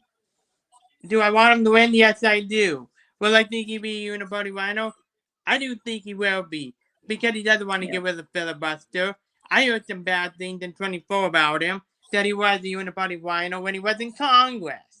So, there's that. And then another one we need to get, we have other primaries too. We've got other ones. Like they just called Steve Hilton race the other night. Should have been called before that. Why was it called then? It should have been called the week before that. It should have been called earlier. At least he won though. I would for him though. And we have some other ways to keep an eye on as well too. The biggest one is gonna be in the state of South Dakota, where Dusty Johnson blamed it lot on social media influencers. That's what he said. That's what the Kevin Cooley Project said, that he blamed it on them, that he blamed it on that. So Toby Doughton, he needs to win that race at the end of July. He needs to win. Okay? And we have some other good candidates running. I might be endorsing more incumbent. We will have to wait and see. But I'm gonna be endorsing more. I tried to do research on Michigan 10 for Congress, Michigan 10, if I can find anything. I'm having a hard time with Michigan 10. I can't find anything there. But I'm being really careful on who I endorse. I'm about ready to just endorse Randy Fine for Congress. Florida 6. If Anthony Sabatini to get them, then he must be good running Congress then. Anthony Sabatini is against him, so he must be alright for me to endorse him. Anthony Sabatini, Laura Loomer still has yet to announce for Congress, Florida 11. I don't know what her holdup is. Anthony Sabatini kept be in office. Yeah, I support mass deportation, but don't be another Thomas Massey. Would you please not be another Thomas Massey in there? I'm tired of the Thomas Masseys, the MTGs, the other ones. Who else? And oh yeah, if you didn't watch President Trump in the Oval Office today, he called Mitch McConnell out. Called him a bad guy. And that's what he is. He called him out. He called out Susan Collins too. He actually called Graham Plattner yesterday a thug. Because he is. Okay? He's not afraid to call him out. And then he also called Lisa Murkowski out too. So we need to get rid of her in 2028. I don't know what the people in our country is waiting for. We got less than 4 or 5 months to get the repeal rate choice voting in the state of Alaska to get rid of Lisa Murkowski in 2028. And you can't wait really that long. You can't really wait that long to get rid of her. You know, and like Dan, the same that happened with Mike Lindell. They didn't give him they don't want him in office. They do not want Mike Lindell to be governor of Minnesota, because the first action that he will take when he's in office is to ban Sharia law. He'll get rid of the voting machine. He'll get rid of all those Muslims. He supports mass deportation. Now look at all that fraud. They do not want him in there. Because to go back to same day voting, paper ballots and counted, the way it should be in our country. And we don't have that. Jim Forte is asleep at the wheel. He doesn't care, okay? He should have been dealing with the issues already, okay? And George Soros is trying to take Montana. not Montana 2, Montana 1. He is trying to take Montana. And nobody talked about Montana last Tuesday night. Every news network swept it under the rug. Every single one. I have Real American Voice on, and they swept it under the rug. So did Bannon. So did Fox News. So did everyone. They swept it under the rug. And my primary was last Tuesday night. Nobody talked about that. They just wait until Montana's gone. That is what they're waiting for. It's a small state. Only 4 electoral votes. That does it for them. Oh, it does, doesn't it? Well, and I'm going to tell you this, if Montana 1 ends up flipping blue after some kind of a miracle and ends up flipping blue, that is going to be really hard for the governor's race, attorney general, and secretary of state in Montana in 28. Because the reason will be because they have an incumbent Democrat communist sitting in there that shouldn't be in there. They shouldn't be in there. Okay? This is why I've been looking up the candidates too to see if they support getting rid of the voting machine because they have to go. Closed primaries have to go. Open primaries have to go. We need closed primaries. No semi-closed primaries. Enough of that. No, I have been calling for a while to get rid of open primary. We need closed. If you don't have closed primary, Democrats will cross over and you lose. That's how Lindsey Graham keeps on getting in because you have open primaries, and I'm sure Democrats, and I'm sure you have some Democrats crossing over and voting for him. That's how you end up with Abbott, Greg Abbott in Texas. That is how you have it in Texas. You have it there, okay? I didn't endorse Abbott in 22. I wanted Cornel West. He didn't win because you had Democrats crossing over for him. That's how you end up with these uniparty winners sitting in there because you have Democrats crossing over and voting for them. That's how you end up with people like Lindsey Graham. Oh, gee, how do you end up with him? Because you have Lindsey Graham keeps on getting in because of open primaries, and any party, when you have an open primary, any party can vote in a primary. Wyoming has closed primaries. Liz Cheney in 22, as you all are aware of it, Liz Cheney wanted Democrats to register as Republican to vote for. Same with Thomas Massey this year. At least he's flipping gone. Good riddance on Thomas Massey. He's gone. And we have some other races. And we have an important attorney general race on Tuesday in Oklahoma. John Nichols. We need to get him in. He is the candidate I want for attorney general in there.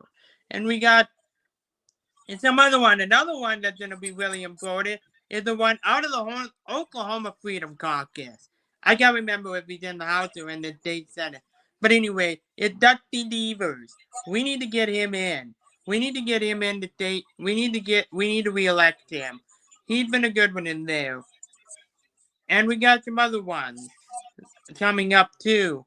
So we need to win these midterms. We have to win these midterms. Okay? Yes, I want the uniparty rhinos and Democrats gone.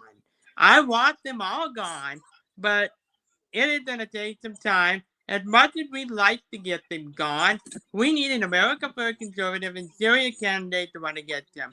I want America First conservatives in office. That's what I want. But I'm endorsing American First conservatives. I watch who I endorse. That is why I've endorsed Luke Murphy today. After I looked to see what he was about on his website, I'm like, oh, this is the one that I endorse. And he lost his leg, as you're all aware of it. He lost his leg, hurt his leg when he was he's a veteran. He lost his leg when he was overseas or something. He's a Purple Heart recipient. He's the one I want in Congress. We need to get him in. He is going to work with President Trump. He is going to help our country. And I endorse another one today in Missouri 5. You may not like the endorsement of Club of Growth, but anyway, I endorse that Wick, whatever it is, that Wick for Congress in Missouri 5. That's going to be a seat for us to flip, and we need to win that race there. We have to win these midterms. We have to do it, okay? Whatever Bannon says that, we're going to lose the Senate. No, we're not, okay? We have to get American First conservatives through the primary to win these midterms. That's all I want to do, is win these midterms. And Aaron Flynn is going to be better than Ryan Zeke. Ryan Zeke is a uniparty wino. He is a uniparty wino. I'm not a fan of Ryan Zeke. Okay? I'm just not. I would never, ever vote for him in the primary to be governor of my state of Montana. None. Troy Downing, I might endorse him just because of his vote today. But this may be the last time I endorse him. We'll see. But we need to win these midterms. And Randy Fine, let's go back to him. He's been calling out the Muslims in our country. And I just seen today that Clay Fuller supports banning Sharia law. He may have my endorsement soon. We'll see. But I want American First conservatives in office that talk about the issues I care about. And Greg Forte is not doing that in my state of Montana. Shameful what he has done to my state. Why aren't you talking about the issues that I care about? Tommy Tupperville is. Byron Donalds is. Why aren't you talking about it? Why don't you cut the income tax until it's down to zero like Bert Jones is talking about? Why don't you talk about it? Mikey Wine in Ohio is not talking about it. He's going to be termed out. But Vivek Ramaswamy better do that when he gets in. He's going to be gone. He's going to be gone in 2030.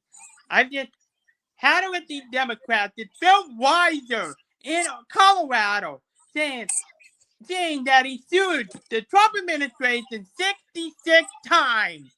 No, you haven't. Okay? Phil Weiser, the Attorney General of Colorado, is a communist. All these Democrats care about is fighting President Trump. That's all they care about. Okay? Michael Bennett, after Tina Peters was released, he overly complained, saying, we're going to fight everything we have. No, you're not, okay? Tina Peters is free. Let her be free, Michael flippin' Bennett. You're a communist in the Senate that's trying to destroy Colorado and make it even more blue, okay? Let's talk about this candidate. Javier Becerra, really quick, too. Javier Becerra is a full-blown communist. He was Biden's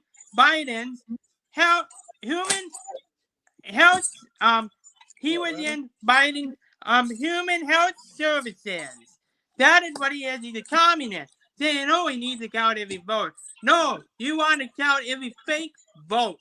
And then I seen somewhere with Tom Steyer or Javier Becerra saying, they're going to count the votes that Donald Trump likes. We're counting votes that we like. American citizens. That's the vote that should be counted. I'm tired of the Democrats. I'm tired of the uniparty winos getting in our way. I'm tired of it. I'm tired of the Democrats just suing President Trump. And then Katie Hobbs has come out and said that he put Arizona first. No, you're not, Katie Hobbs. Andy Beard is hopefully going to replace you in November and get rid of you. I'm tired of them. I'm tired of these Democrats. I'm tired of them. I'm tired of the going after a good candidate and going to be a good candidate and great governor, Tommy Tupperville. They're going to have a hearing they're going to have some hearing for Tommy Tupperville's nomination to be invalid. No, Tommy Tupperville won this primary for governor of Alabama. I'm tired of all these Democrats getting in our way and all these never-Trumpers getting in our way. No, they're not, okay? I'm just tired of them. I would never vote Democrat, okay?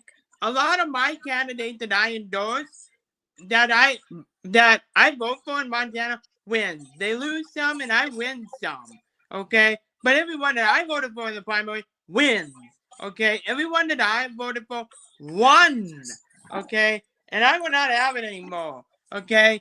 And Kurt Army needs to defeat the Democrats in November here in Montana. Nobody's talking about Montana. Nobody cares about Montana. Oh, it's a small state. Only 4 electoral votes. Who cares? Who cares? Hopefully he's better than Steve Flippin' Daines that's in the Senate. A McConnell puppet. That's what he is, okay? And we are going to turf out John Thune in 28. We have to do it. And Scott President will be alongside with us. He will go to South Dakota and turf him out in 28. And we have work to do. Colorado may be a blue state, but we're going to be going after these, candidates. You think Maine is a blue state? No, it's not, really, because you have this ranked choice voting in this primary. That Bobby Schauer should have been a nominee already, but you have to get over 50% to be the nominee in Maine. And Bobby Schauer just said when he gets in there that he's going to get rid of ranked choice voting when he gets in. He is opposed to ranked choice voting. And that's another thing that Steve Helton should do, is go all over California and get rid of ranked choice voting. We don't need that in our elections. We don't need that. I think Michelle Sturvey is dead wrong. We need to get rid of ranked choice voting. And I would send it over back to you. Outstanding. There it is. Jason doing what he does. Thank you, brother. I don't interrupt the rant. He just goes. So that's my reset time. I just kind of, that's like my meditation moment. I just kind of stop and I just listen and I let Jason do his thing and I center myself. Anyway, all right, everybody, it's time for a couple of closing words from everybody who's not Jason, because I love you, Jason, but you're done. So let's go around to where we started. Joe, closing comments, sir. Closing comment is very simple. It is time to stop being fearful. We have been drilled in our heads that we have to keep the Republican majority, and the only way you're going to keep the Republican majority is to re-vote in Susan Collins, re-vote in this person, re-vote in that person. What has the Republican majority meant in this country the past couple of years? Absolutely zero. It makes no difference at all. No, the time for doing that is over. People get fearful, but we are not fearful.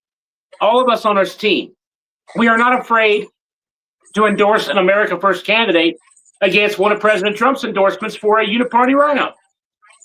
We're not afraid to support our write-in candidates against the candidates that always get reelected over and over and over again and keep lying over and over again. As far as the Save America Act goes, John Thune has that thing so buried deep that even God can't find it. So don't look for the Save America Act. I'm sorry to say it, but we're not going to see it this election cycle. It's just not going to materialize. So we have to do all of this work ourselves. And we are not fearful in the least because we care about policy. We care about America first.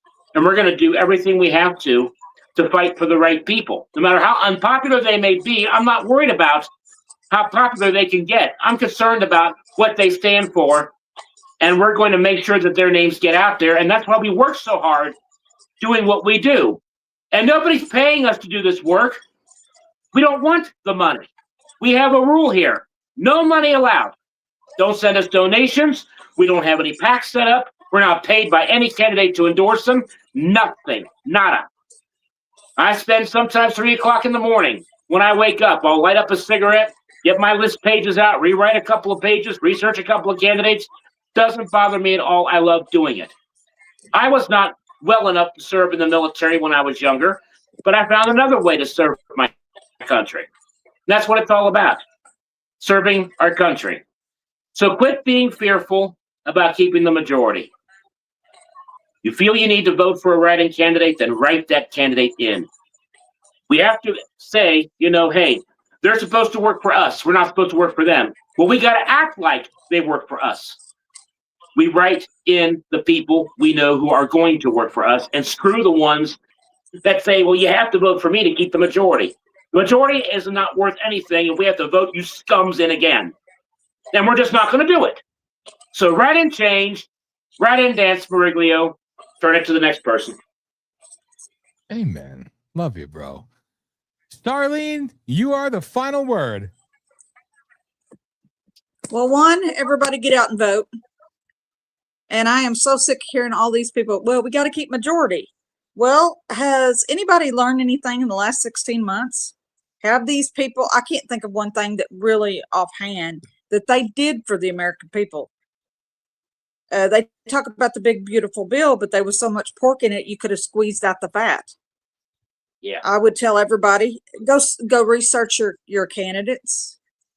There is other choices. Do not listen to these rhino rats or these Democrats, and we've got to replace. There's no choice, folks.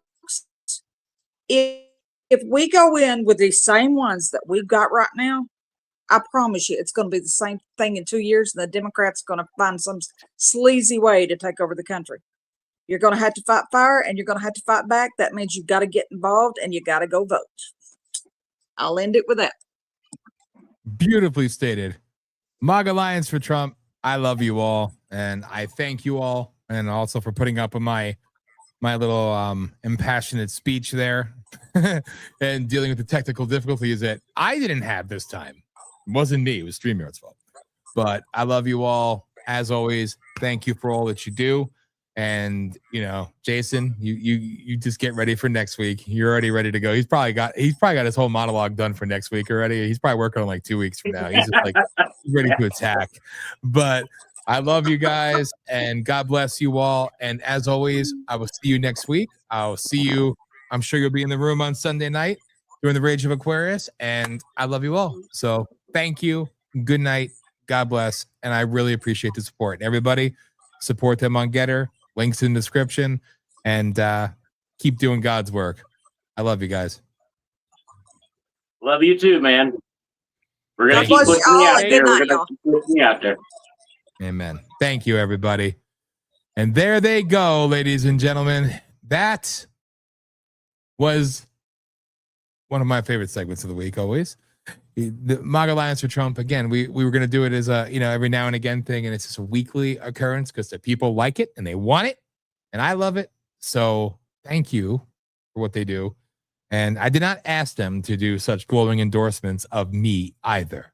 So there. But I do appreciate it, and they get it because they've been with me through the whole journey. So, they've seen it all play out in real time. With that, it's time for a quick video, and then I'm going to come back, and you can see the background changed. It's magic. I kind of stuck to the time. I should have done it a little bit earlier, but it's okay. A little bit later, excuse me. I did it a little bit too early, but hey, it is what it is. All right. So this is POLITI-SHOCK. You're listening to the Voice of People U.S.A. Radio and Television Network at VOPUSARadio.com. Quick video with one of my favorites. And we'll come back with Josh Bernstein for POLITI-SHOCK's Hour of Rage, coming to you live all over the world. Remember, download VOPUSA on Roku, Android, Fire, and Apple TV. The apps, Apple, Android, you know what to do. Check it out. We'll be back momentarily. CDC's greatest hits. Now available with proof of vaccination. You've been fast and strong. You'll get all-time classics like I got the jam. It's been too long. I'm glad to be fast. Yes, I got the juice. I took two. Tell me, Dr. Fauci, what you want me to do, because I'm fast. Enter to win a signed copy of the album by Brian Johnson & Johnson. I took a fast vaccine during quarantine. It was the worst damn shakes I have ever seen. Legendary hits like Quarantine for just 2 weeks. Stay away from me for just 6 feet. CDC will tell you lies. CDC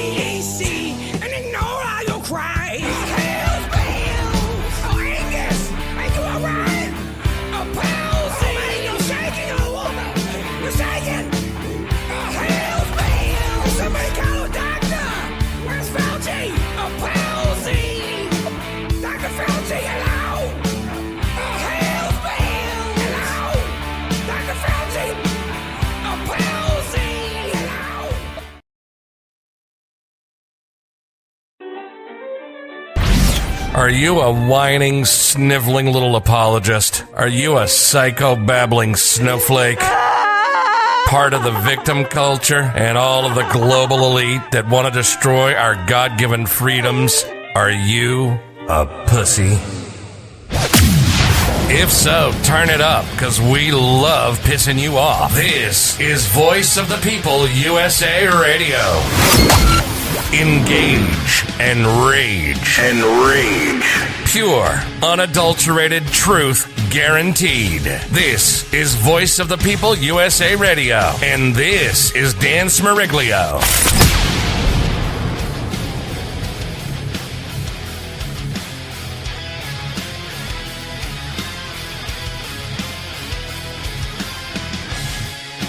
Hey, everybody.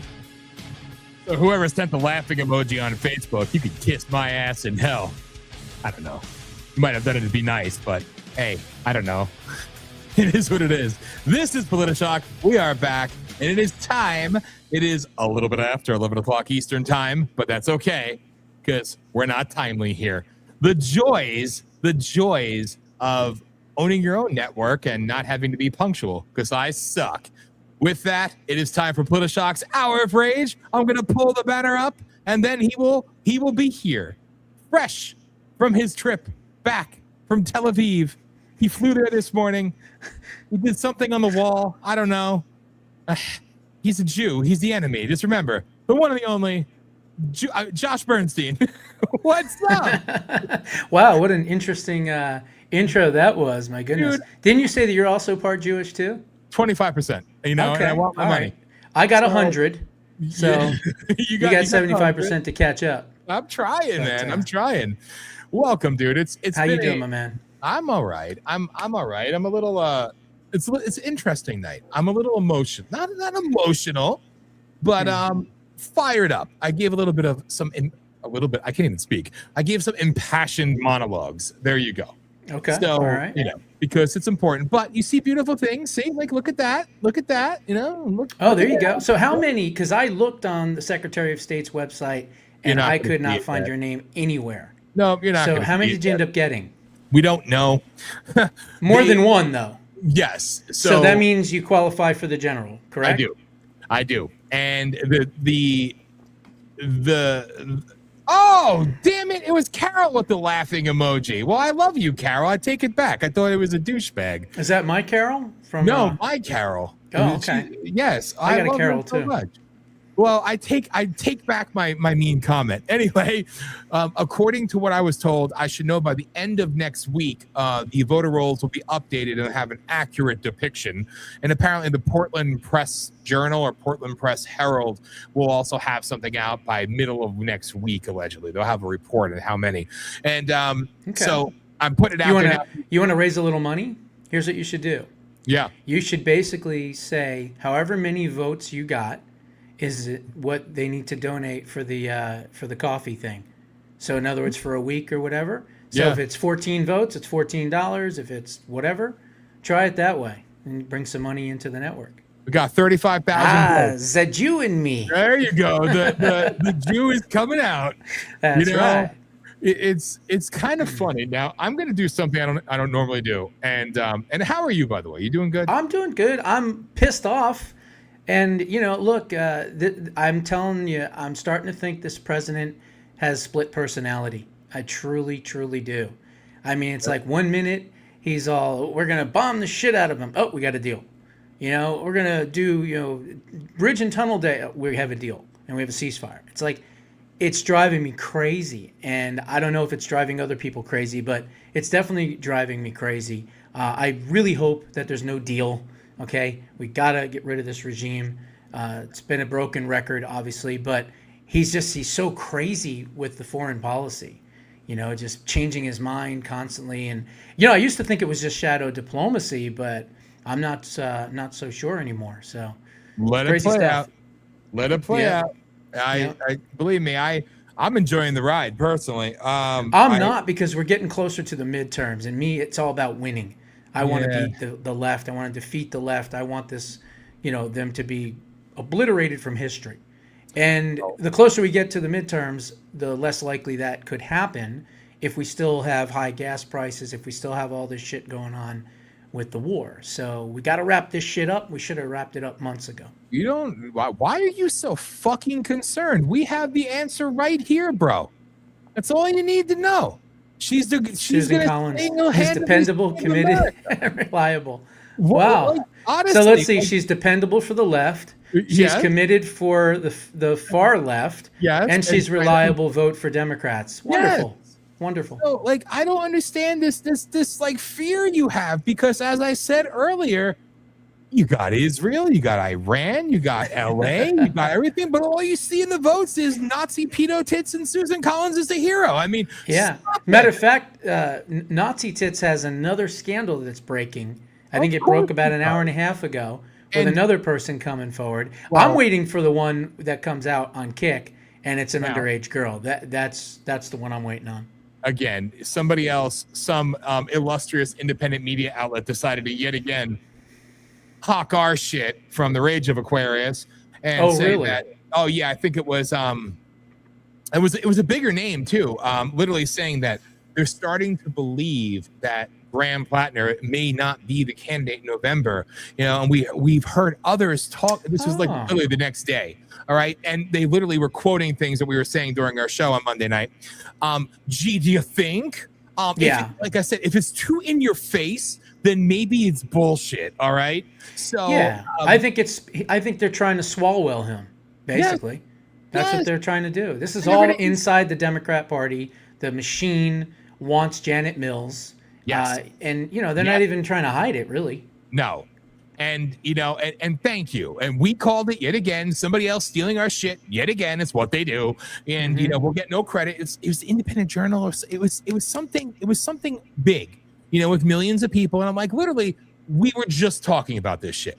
Like we were the only ones saying it. Nobody else is saying it. And again, I don't even have it's like, all right.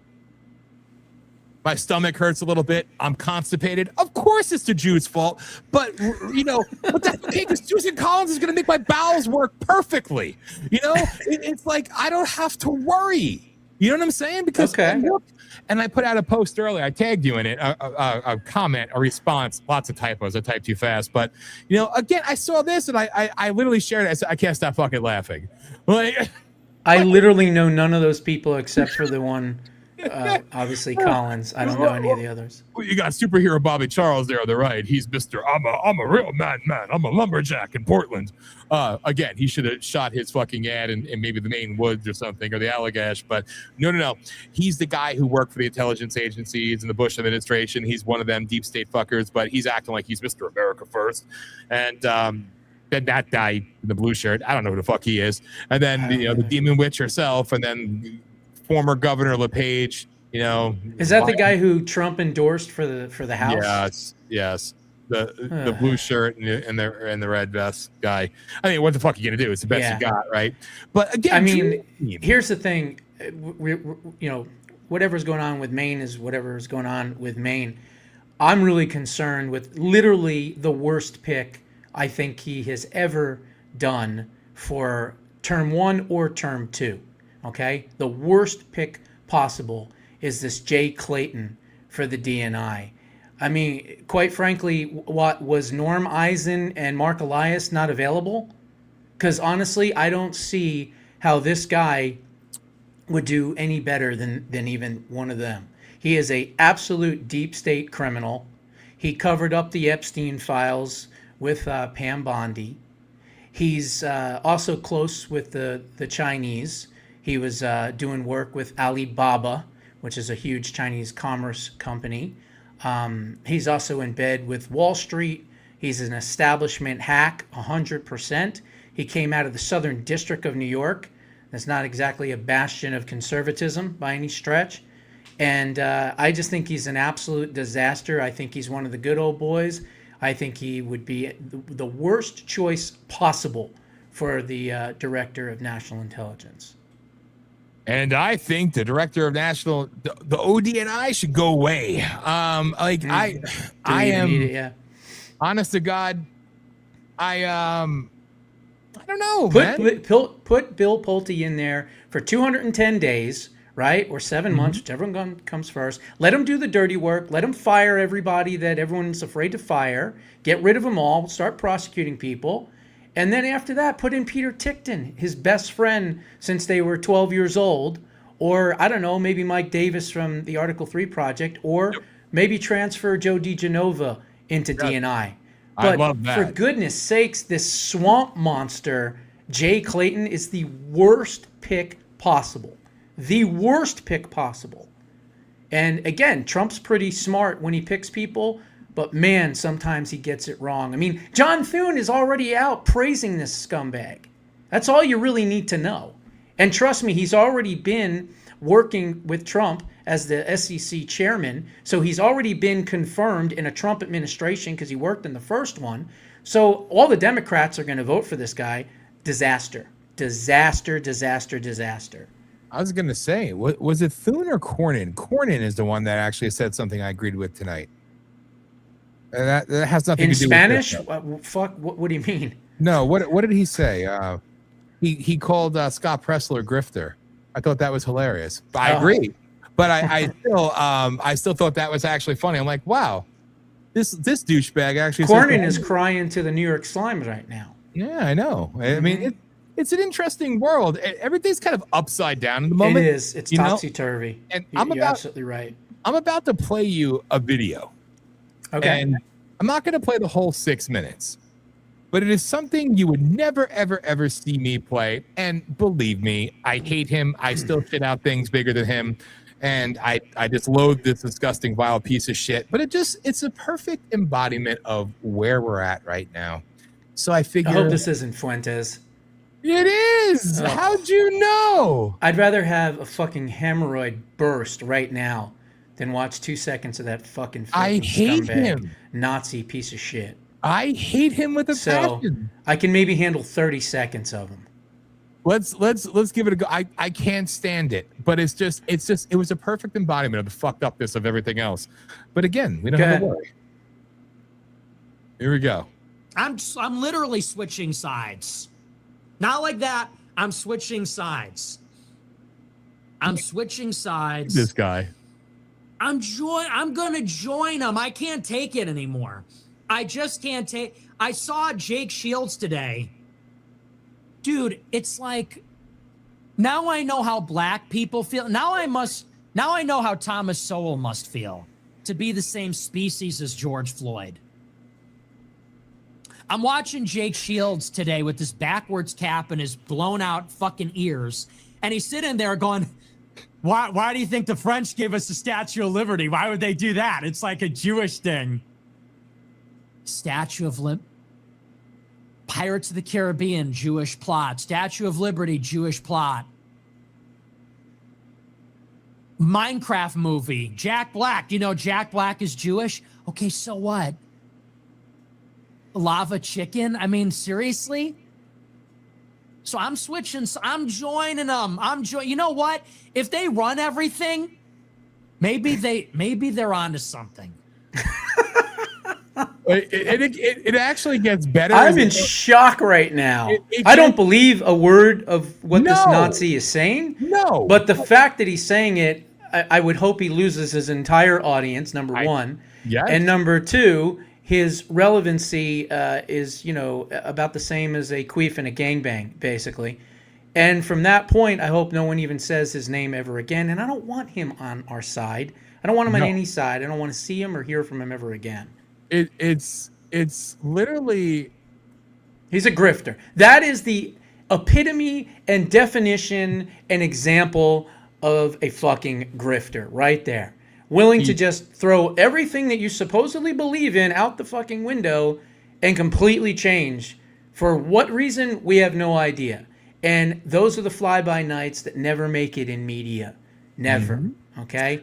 And the ones that stick to their guns and are honest and ethical and tell the truth no matter what the consequences are, those are the ones that survive. And that is very true. I mean, it was just... I like you, I hate that high-pitched bitch. I told you, I don't understand the gropers, the groifers, or whatever the fuck they call them. And, it was just literally hilarious.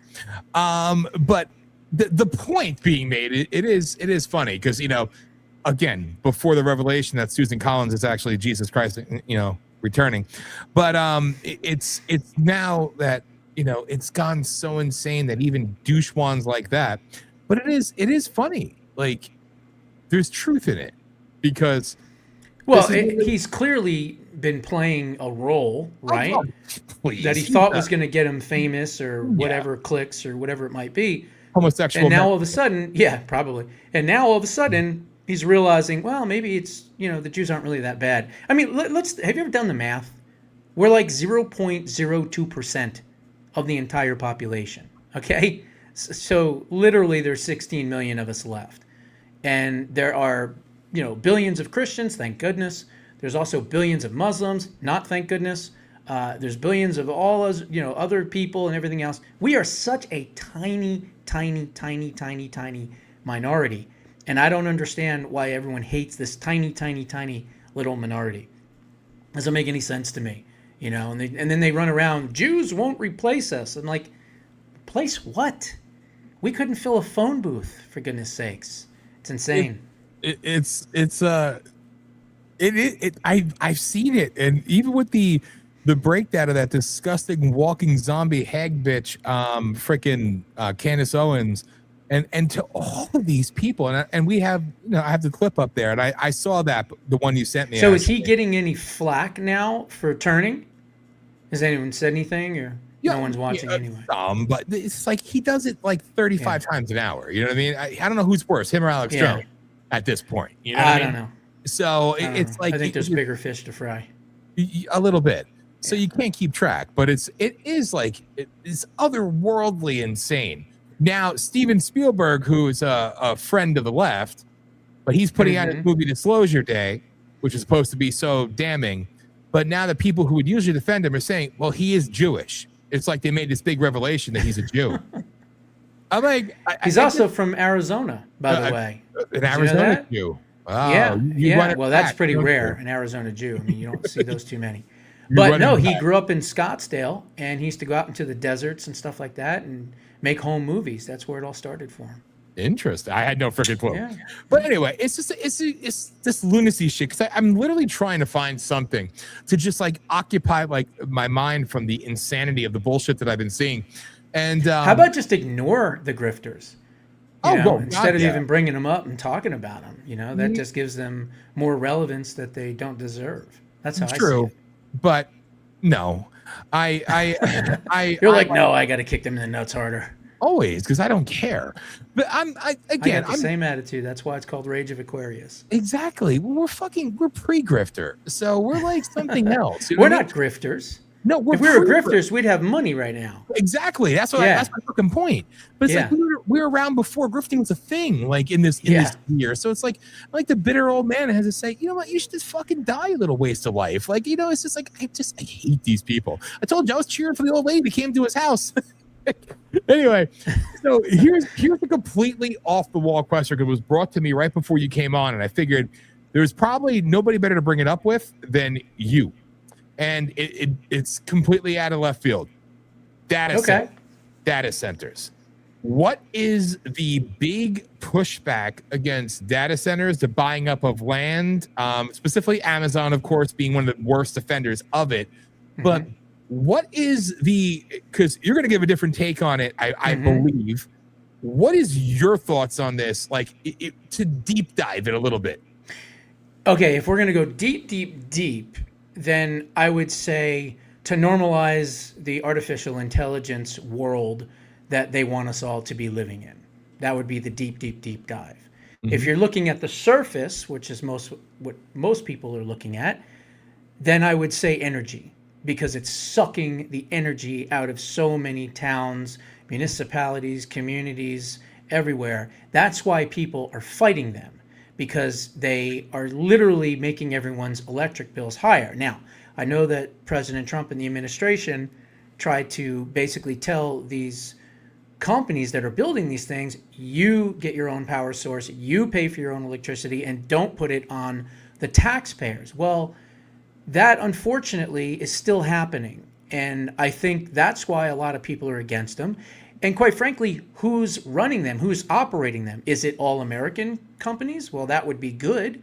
But is it also Chinese data centers or other countries? Hopefully not. Hopefully there's some type of law against that or a block on that. But then again, there's Chinese people that have owned businesses and farms and all that stuff too. So maybe there isn't, you know. So I'm against them. I don't think we should be building them, because the more data centers you build, the more technology will advance, the more AI will get worse, the more intrusive it will be. And, you know, that's our future. It's not going to be a bright future when AI is running everything. And I think there needs to be some major safeguards put in. And I appreciate that, because from the white paper sides of things, I mean, literally, it's a way of, instead of using satellite, your laptops and everything, it's just so conspiratorial until it's not, you know, to spy on people. This is another way of coming into relatively small towns, small areas, putting in these, oh, it's going to create jobs, it's going to create this. No, what they're doing is they're literally mining, go figure, for data. This is their way to really get into the veins, if you will, of small town America, control it, dominate it. And how do you control it? You control it economically. Now, yes, you're sucking up everything that's going on in the household surrounding and everything else. You have the info anyway, but now you're getting really intricate. But now you're literally affecting the day-to-day lives, like, you know, the cost of living, the just what have you. It's not creating the jobs they're saying it's creating. A lot of these people are actually brought in to work at these data centers. They're not from the local towns and localities around them. Nobody wants to talk about that. And look at the areas that they're actually selecting to put them.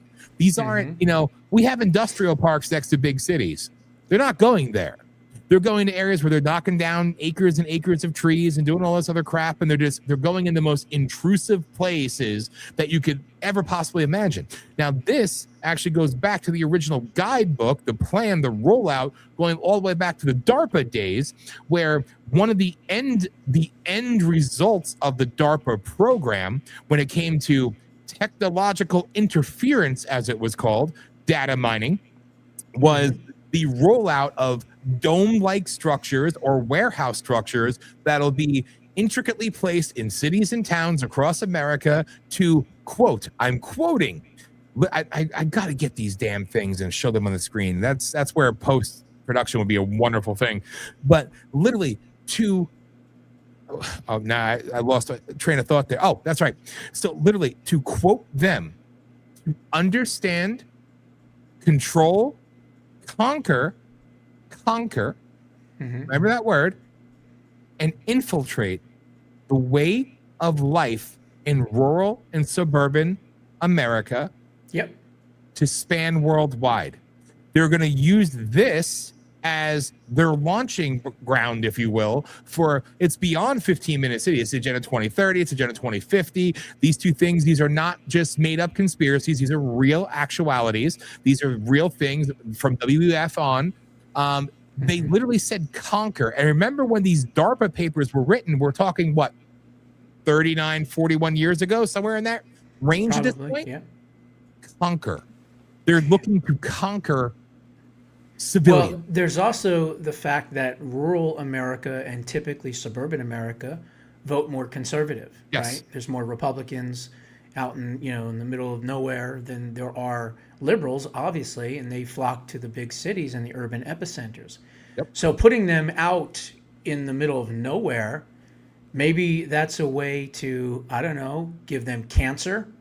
Perhaps, right? I'm sure with all the generation and all the fusion, all the stuff that's going on in these AI data centers and all the things that they're using there, the electricity, if you're close by, maybe it could be a situation where you get sick. So who knows? Maybe it's a population control in a way. And in a sense, as I said earlier, the key for AI is to wipe out population and create AI instead, right? That's what these sick bastards want. So if you put data centers that possibly could cause cancer all around the country into the areas that vote Republican, well, hey, you know what? Stranger things have happened. So again, my opinion on them is they're terrible because they're leading us into a pretty dark area. Yes, and I've actually done a lot of research on this, and I had planned on doing something about this one on a particular episode, which is kind of funny. But so Carol bringing up this question was perfect. I figured, why not just throw it at you, you know? But looking back the past 10 years since the rollout of data centers, the cancer rates have been astronomically higher in every single area that these individual buildings have been placed than the previous years. That is not a coincidence. It is very deliberate. You often, yeah, Brockovich is on this right now. Remember her? Yeah. Yeah. So she's on it, trying to go after these data centers. Look, I mean, technology is great, but at what expense? Yes. You know, where do we stop? You know, that's the problem with the age of AI.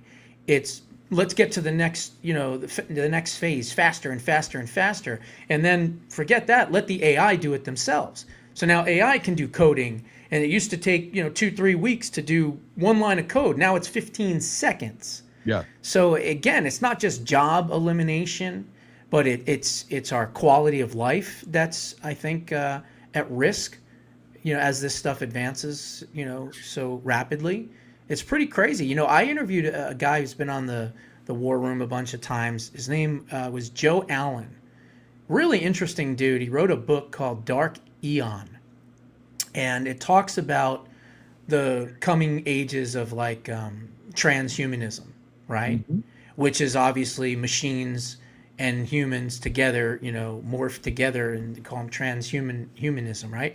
And that's what his book is all about. And I started thinking, the trans testicle movement, okay, where you're pretending to be the opposite sex and, you're denying your biological sex and all this weird shit. Mm-hmm. Then you do all these crazy surgeries to fix yourself and change yourself into some kind of Frankenstein freak. And is that a prelude to the transhumanism movement? So in other words, are the people that are pushing the trans ideology also somehow pushing this transhumanism? Yes. And is there a connection? I believe there is a connection. Yes. Because it doesn't make sense. It fights biological reality. And quite frankly, it's destroying generations of children. And if your goal from a global perspective is to get rid of humans as quickly as humanly possible and replace them with robotics and transhumanoids, well, it's not that far of a leap after all. And it's perfectly stated, because that kind of piggybacks off of our one conversation we were having. And it's very true. I think it was last Thursday we had that conversation. And you're right. First, you have to do something so in your face, so, it's obviously crazy, but we have to accept it, and we're forced to accept it. What does it do? First off, this is what they need to do for population control reduction. One, reduce population, reduce, obviously procreating. So they do that with the trans side of things, but also death and destruction of the nuclear family. They need to do that. Mm-hmm. Pulling people away from God, religion and everything else, whether that's your thing or not. They have to pull you away from it.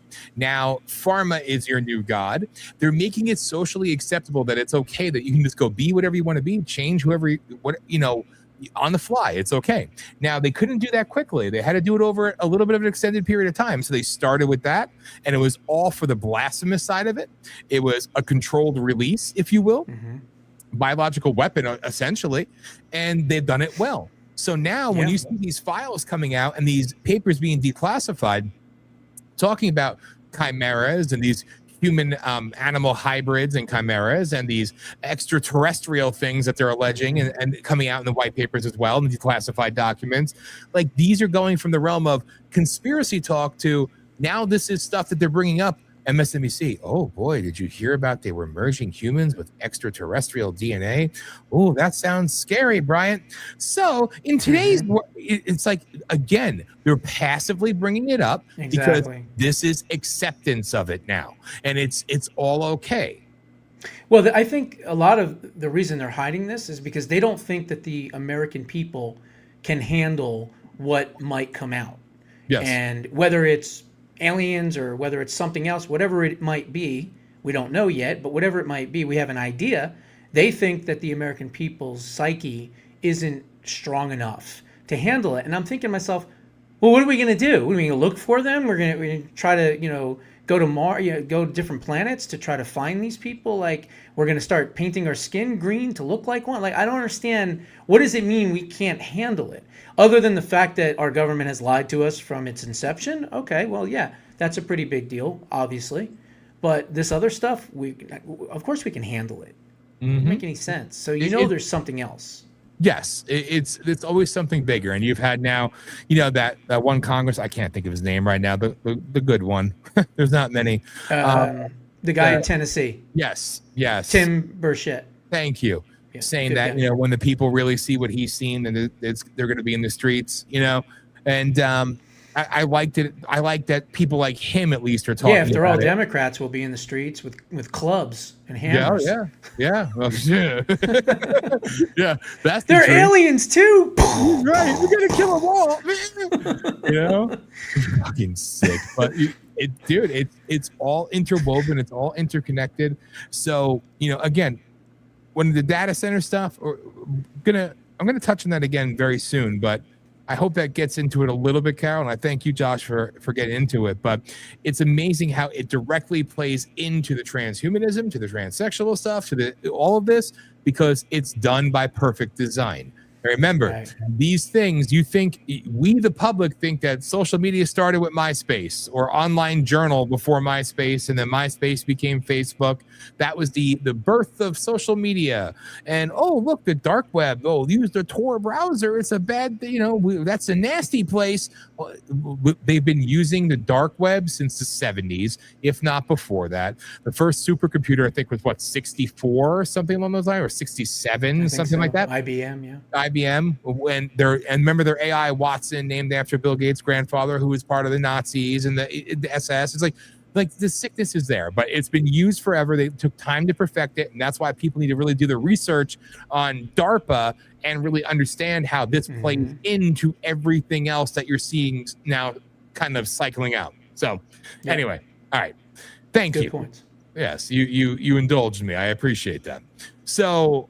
Before I play, let's get into this clip because I really, let me find the right one here, and I appreciate a lot of X flips there. Thank you. Yes, I did my best. Yes, you did good. You did good. I definitely appreciate that. All right. There's one really good one though on Instagram. Yes, the black girl. Yes, that's the best. Don't you worry. But here, where's there it is. All right, people. Oh, this one I picked out for you. Yes, and I enjoyed it very much. So, it's funny because I saw this literally probably about 4 hours before you sent this to me. So it was kind of perfect. So thank you.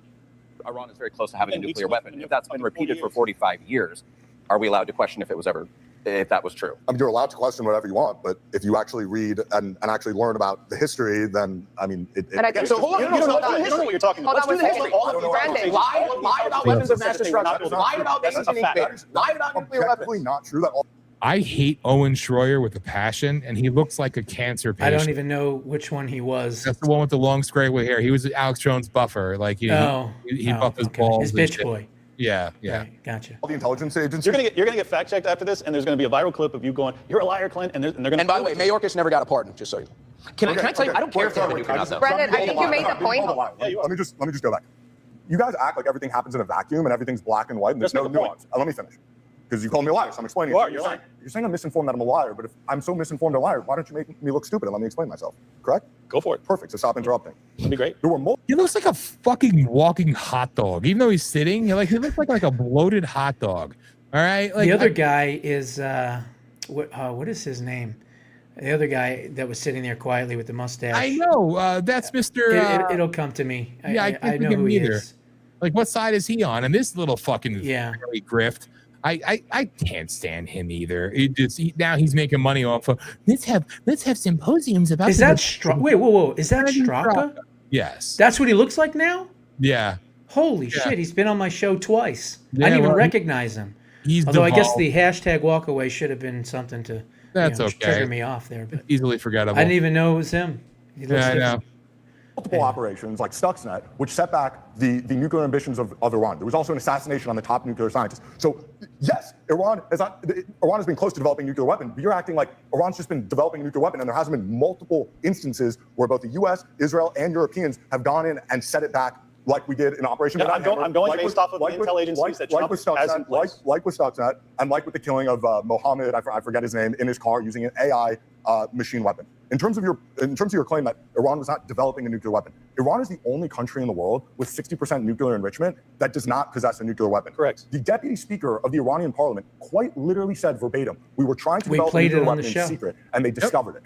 I mean, there's so many different, you don't need an underground facility in multiple different locations of your country to develop it's like the movie The Dictator when Sacha Baron Cohen goes, we're developing a nuclear weapon for peaceful purpose. Look at this ugly fuck. He's sitting there like, I'm going to get me some nice hairy bitches after this one. I'm cool. I don't even know who he is. I don't know who he is either. You know, he's like, I'm one of the woke Reich members. Look at me. This fucker's like jerking off into a sock before he came into this shit. And I was like, oh, I'm gonna be special now. Wee, everybody's gonna know my name. Wee, I'm gonna say the quiet part out loud. It's the Jews. Wee, I'm such a rebel. Wee. Ugh.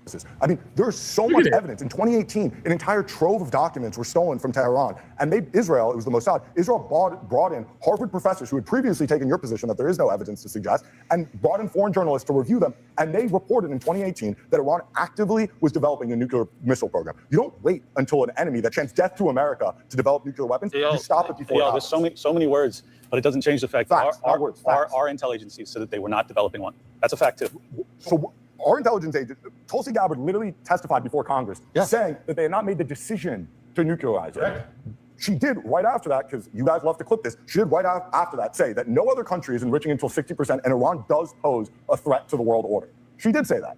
So clip the entire thing, number one. Number two. I didn't clip it at all.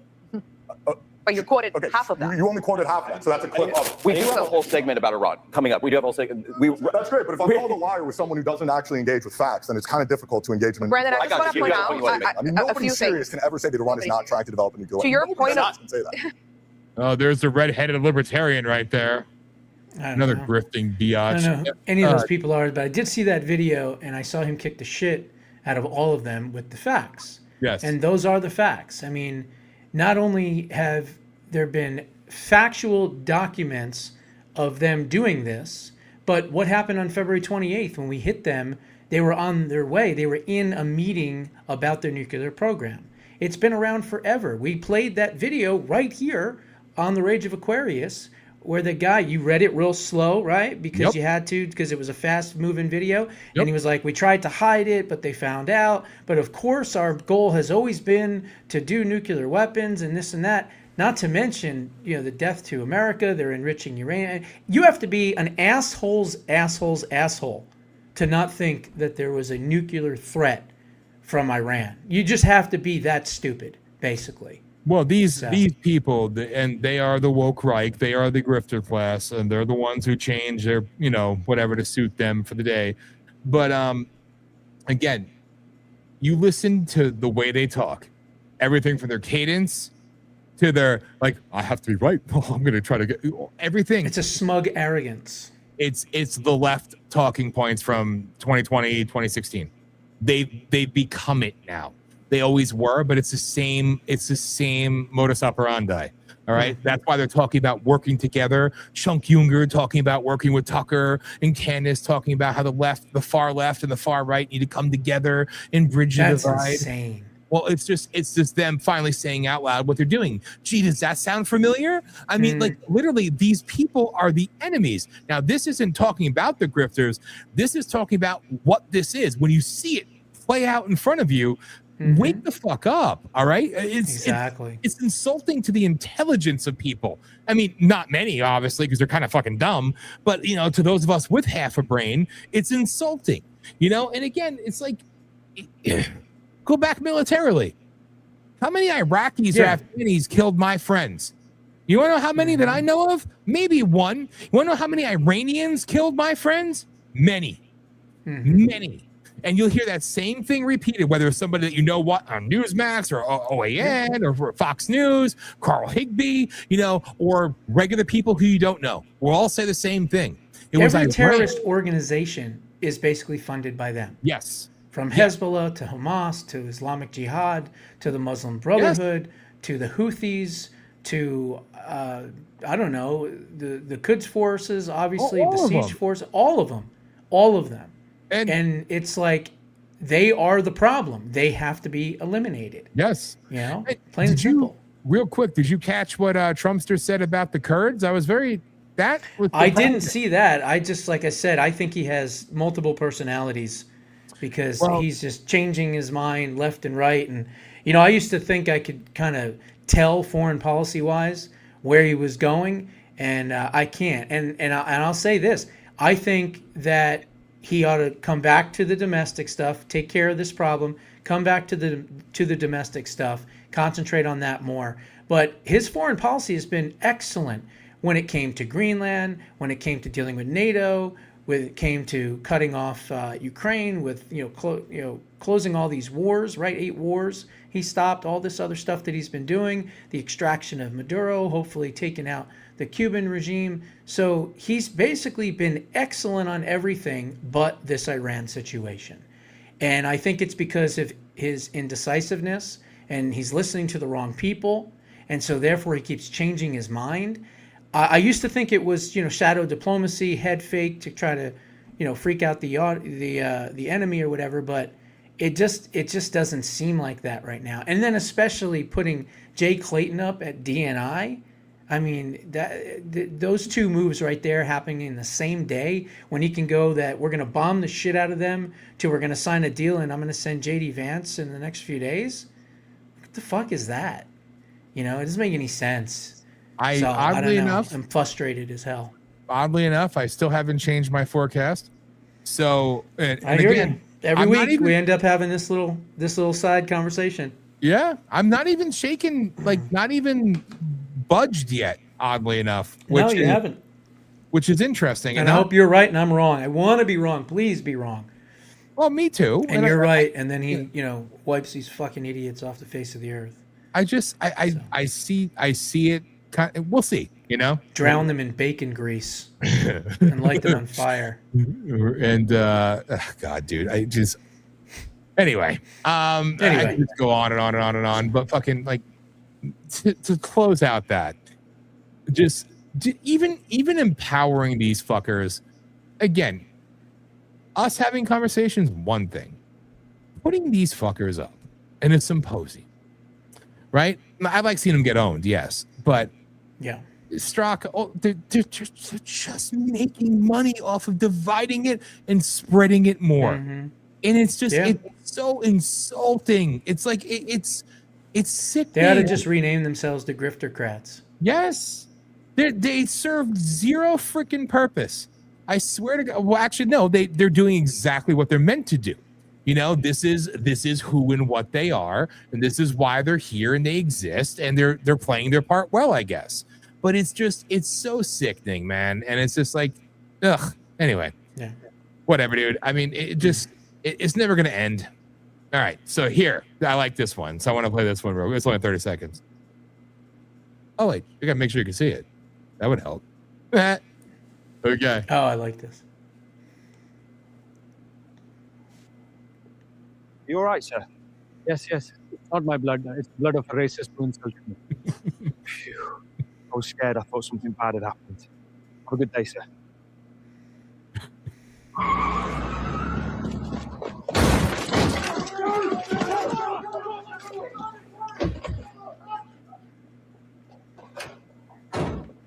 You're under arrest for daring to criticize immigration on internet. I love it. So I true. wish it wasn't. I wish it wouldn't be funny if it wasn't so damn true. That's the sad part. I saw that and I was like, this one's a keeper for sure. No, dude, it's perfect. I mean, it's sad that it's perfect because it's very emblematic of what's really going on. But it's it's sick. But what's going on in Ireland? I mean, shit. Yeah. I mean, good on the people. Yeah, it turns out that the perpetrator was a police officer, a Sudanese police officer in Khartoum, and so he came from like a wealthy family and everything else, and he came to Ireland just to do jihad. Like that was his whole goal, because he came into the UK and then he decided to go into Ireland because I think he had a beef with somebody there, and so he went to visit them, and then they decided, and I guess one backed out, and he kept going, and he just said, I'm basically going to kill somebody in the street, and that's what he tried to do. And so is that what it takes? Does it take a beheading, in the middle of the street for people to wake up and realize that Islam is not compatible with the West in any country, and they need to be eradicated from all countries in the West? I mean, I say it a million times. Immigration without an assimilation is an invasion. That's it. Plain and simple. Yes. And we're not going to allow that here in the United States because we have a very robust Second Amendment. Damn straight. I'll leave it at that. Yeah, you're spot on, dude. So here's a good one too. Oh, yes. Wait. There it is.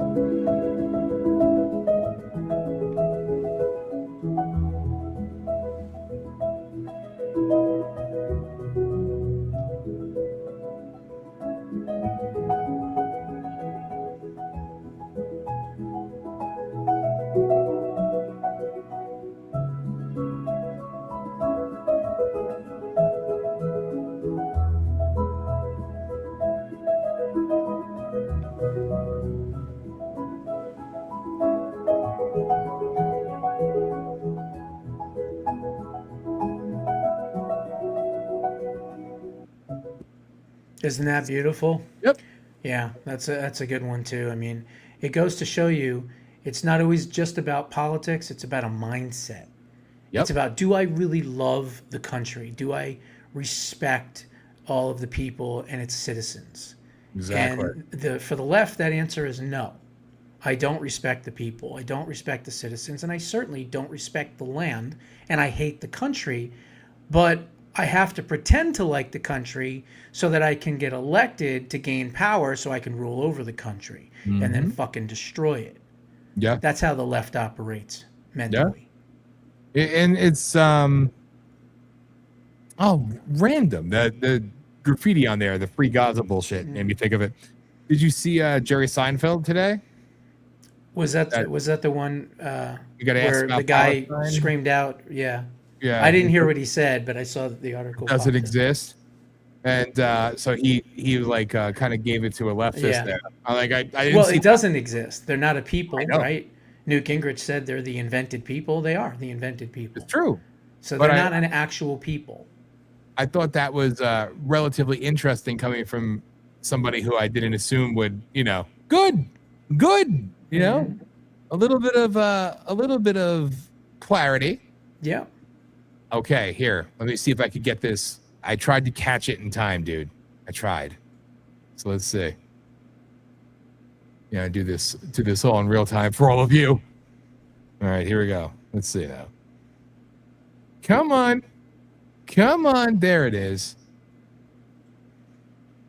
I can't make it any bigger. All right. Party you say has been helping you for decades, but your communities look worse, not better. You caught it. You got to catch it in the beginning. I know that's a tough one. She starts so quick, but you'll get it. All right. I think if you just refresh and then immediately take the volume, you'll get it. And really? I think so. Yeah. Wait.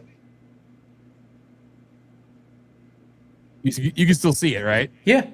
How are you a black Democrat? You mean the same party you say has been helping you for decades, but your communities look worse, not better? You mean the same party that started the Ku Klux Klan and somehow convinced you they're your savior? You mean the same political machine where LBJ, after signing the Civil Rights Act, said they're going to keep these niggas voting for generations? 62 years later, and you're still predictable. They dangled a black male president in front of you that did nothing for black people and everything for gay people, and a black female president that advertised to you with white people tacos and Megan Thee Stallion twerking on stage. And you never stopped to question that? They told you they were fighting poverty, but really they went and knocked on the doors of Black families and told them that if they got rid of the man in the household, they could have this money and what we now know as the welfare system. They strategically demolished the nuclear family, leaving over half of the mothers in our community single mothers for generations, policies that incentivize broken homes, dependency instead of independence. They made it so you systematically rely on them, and now over half of the Black households are dependent on the government. And they tell you crime is someone else's fault, while your neighborhoods keep getting worse in the very cities that they run. They build organizations, collect millions in donations, and somehow your community is still struggling while that money goes to $1 million homes, DoorDash, and new cars. And now they've got you fighting for illegal immigrants that take your jobs and have been killing your people, and they still give you nothing. So let me ask you again, how are you a Black Democrat? How are you a Black? Love that. Boom. That was just the biggest truth bomb ever One of the for best. anyone to hear that is Black, because she hit it all. Every single point she got right on that. And it's amazing how many Black Americans are still stuck on the stupid plantation, basically is what it is. And they're putting themselves in the chains of economic slavery. And they don't even realize it, because the Democrats don't care about Black people. They Never care have. about power. If they cared about Black people, why are all the Planned Parenthoods in predominantly Black neighborhoods? Yep. There you go. That's how much they love you. Okay. They've always hated it. But hey, stop that. Juneteenth is coming. I mean, Oh, goodness. we have to celebrate. You mean the fake holiday? I do a show every year where I I drop know a you do. video and I go through and explain exactly, date for date, 17 this, 7, boom, right through. And I prove and I show that the Democrat Party and the liberals literally have done next to nothing for the civil rights movement. Literally next to nothing. And Juneteenth is not only a complete lie, but it's all bullshit. And it's like revisionist history. So the left has never done anything for civil rights. Never. Not one time in their history as a party. As a matter of fact, all they did was fight against it, just like that young Black girl, God bless her, for saying the truth, said. Do you see how I set you up there? Because That was perfect. I know that you do that. And I pay attention. So, I mean, it's true. I said following their narrative. I said, oh, cool. So that's the day we celebrate. I dropped the Black slave video in February every year, too. Yeah. Oh, I know. Because they like to, ignore the fact that the largest slave owner in Louisiana was a Black man who was once a slave himself. But they don't want you to know that. No, they don't like that. They don't like No, that. I they told want you. you to know that. Abraham Lincoln and his army of Antifa defeated the racist North. And this is, what about the Civil Rights Act? Yeah, passed by the Republicans. Exactly. Like, Filibustered by the Democrats, I might add. Exactly. And keeping your narrative alive. So Juneteenth, that's the day that the Republicans freed the last of the slaves. Exactly. So what is it? Boom, Shut the fuck right up. there. like- That's perfect. No, you just said it 100% right there. That was the last time that they freed the last slaves. Literally, Absolutely correct. Now, how can they twist that positive, predominant, successful thing for Republicans into somehow a holiday for these leftist losers? Yeah. I don't get it. They need more. Doesn't make any But sense. These are the Zerself folk. Although I did see something interesting today. I won't get into specifics because a little bit too close to home on the job front. But friends from a union are getting involved in some locations. And I saw the pronouns in one of their emails. He, they. I thought they. I thought it was one or the other. I mean, one of these 70. But I thought it's they, them, or he, him, or she, her. But he, they. That's amazing. So on Wednesdays, can I be a they? On Thursdays, can I be as theirself? I have a T-shirt that says my pronouns are "Go fuck yourself." Yes. That no one would print, so I had to print it myself. But that's what I think of pronouns, basically. I think they're some of the most grotesque, disgusting, deviant, demonic things you could ever think of. To basically ignore the human being as an individual and somehow say that you're more than one sex. That is the most arrogant, elitist, condescending, anti-science bullshit I can possibly think of.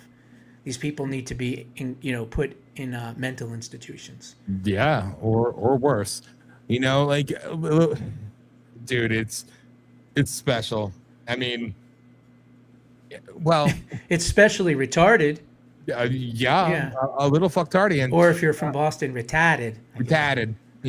Grab my cat at the bar real fast. Yeah. And this is a perfect time. Yeah, it is actually. I was going to ask you here in a second, but you think I wasn't going to play this? This was basically. We don't usually talk about like actual stories and stuff, but when I saw this one, I said, "This is one for the Hour of Rage or the Rage of Aquarius," because I'm sure we're going to have some interesting conversations about this one. So, so wrong. Inside the battle for bigger and bigger balls. Now, which, by the way, the Rhino Republicans could use. You think? You hear that, Susan? But hey, if we have to blow up their balls the size of fucking watermelons for them to pass the SAVE Act, perhaps maybe we're on to something here. Go ahead. All right. Like, dude, I still think it's weird. All right, no, I gotta see you for this. So I still think it's a little fucking weird to me. Right? We're gonna be small. Okay, that's fine. You have through time, women and men, hey, me fat, right? Want to lose weight, and women want to lose weight and have a nice body. Now it's let's get butt implants to have big fat asses, and that's supposed to be sexy. I'm sorry, maybe I'm mansplaining this one, but in reality, when you have a giant fat ass, male or female, it's not attractive. I don't think I'm my best self when I'm fucking like bloated and fat, right? Fatter is hotter. I'm gonna have like, look, I only about an A cup. I do it wrong, but like it's like, let me go get ass implants. So remember a couple of years ago, that Sports Illustrated had like fucking Lizzo, in a bikini all the time, and oh man, it was so disgusting. Thank goodness that shit is basically over as far as in print and stuff like that. I mean, you'd be walking through a mall and you'd see this fucking heifer, in a G-string, and you're going, I can't unsee that. Right? A fucking whale-elephant. I'm supposed to say it's sexy. A whale-elephant. I like that. You just combined a whale and an elephant? Yes. I'm stealing that. Go ahead. Fuck that. I'm stealing that. That was a good one. It's one of my things. Whale-elephant. I don't think I've ever heard that before. You probably haven't. I think I'm not the only one that's ever said it. I love that. But it's appropriate, but it's like, that's hot. You're like, the thing is like, all these people should, obviously try to get thin and try to get healthy, and obviously a lot of it's eating habits and things like that. And it's not that we're making fun of the fat, but what we're making fun of is the fact that they're glorifying that fat like that, and obesity is somehow should be acceptable as a norm in society. And no, it should be looked at as, well, we have to help these people by changing their diet, weight loss, whatever. But remember, the pharmaceutical industry survives on people that have, health issues, right? I mean, that's how they don't want to cure you. They just want to continue to treat you until you die. And they want to make as much money on you as humanly possible. Yes. And so I think it's the same thing with the fat and the weight loss industry and everything else. But we should always aspire to be the best person physically, mentally, and emotionally that we can be. Common sense. But it's like, no, they help me love myself by saying it's okay and I should go eat fucking 75 boxes of Twinkies because that's what's beautiful. The fatter I am, the more loving I am, the more gorgeous I am, the more shut the fuck up. They're not trying to kill me, they're freeing me. Like, that is ADD, ADHD. No, in reality, it's DUMB, fucktard. You're an idiot, okay? Like, my God. Oh, they love me by helping me accept myself. No, they want you to die quicker. But they want to make their money off you and harvest you and farm you. And now look at all the freaking deaths and sickness and everything is coming from the Ozempic and the freaking... Ozempic shit is toxic. Right. Holy cow. Liver problems, Everything. intestinal problems, stomach problems. I mean, you can't eat anymore. Your stomach shrinks to a certain point. You can't hold your bowel. I mean, there's really bad stuff with that thing. And I can't even believe it's allowed to be put out there for anyone to use. That's how dangerous it is. That's why I just use Wegovy. It's better. I don't even know what that is. That's the other Ozempic. And fucking like gastric bypass didn't work. Oh, we're gonna like cut out like a part of your stomach and then tie it in a fucking net. And then, oh well, people were dying but not fast enough, so let's shoot them with. Oh, she's fucking sick. Anyway, sorry. Let's back to the balls. All right. So back to the big balls. Back to the big balls. So Marcus has humongous. Marcus has humongous balls. Excuse me. His ball sack, he claims, is bigger than an apple, bigger than a mango. Why the fuck? The 57-year-old has been obsessed with enlarging his balls for decades. A passion, he thinks, grew out of the comic books he'd read as a child. What comic books was he reading? Which were filled with drawings of shape-shifting bodybuilders. Why he hyper-fixated on his genitals, though he isn't sure. According to his own measurements, Marcus says he's got his scrotal sack. Can you handle this? I would read it, but I can't see the fucking thing. Here, let me see. His scrotal sack up to 14.5 inches, about the size of a small cantaloupe melon. I can't read that shit. By injecting Surgilube, a surgical lubricant made from natural water-soluble gums, into the region. They call these freaks ball maxers. Ball maxers. It's the latest in over 30 years of scrotal experiments, which include pumping, placing a suction device over the scrotum, which draws fluid into the area, and saline infusions. I'm astonished at how flexible the testicles are, he tells me. They just expand. You might call it ball maxing, the pursuit of bigger and bigger balls by fluid infusions. And according to scrotal stretching obsessives... Scrolls? What is that, a magazine? Excuse me. It's an exhilarating endeavor. Oh my God. On the subreddit, Salafronation, which has over 8,700 followers, who should all be killed, members share photos of exorbitantly enlarged scrotums, tout, and near translucent. Oh my God. Translucent balls regaling the prismatic pleasures of the medically risky procedure. There is no single reason that leads to someone to inflate their genitals with fluid. Other body parts like breast and labia can be inflated too. I want a woman with a labia the size of a watermelon. A genital expansion fanatics describe it with an array of celestial terms. Electrifying, addictive, euphoric, transcendental. Nothing really matches experiencing it yourself. Jack, a 31-year-old blue-collar worker who is into scrotal saline inflation, says, you have to talk yourself into doing it.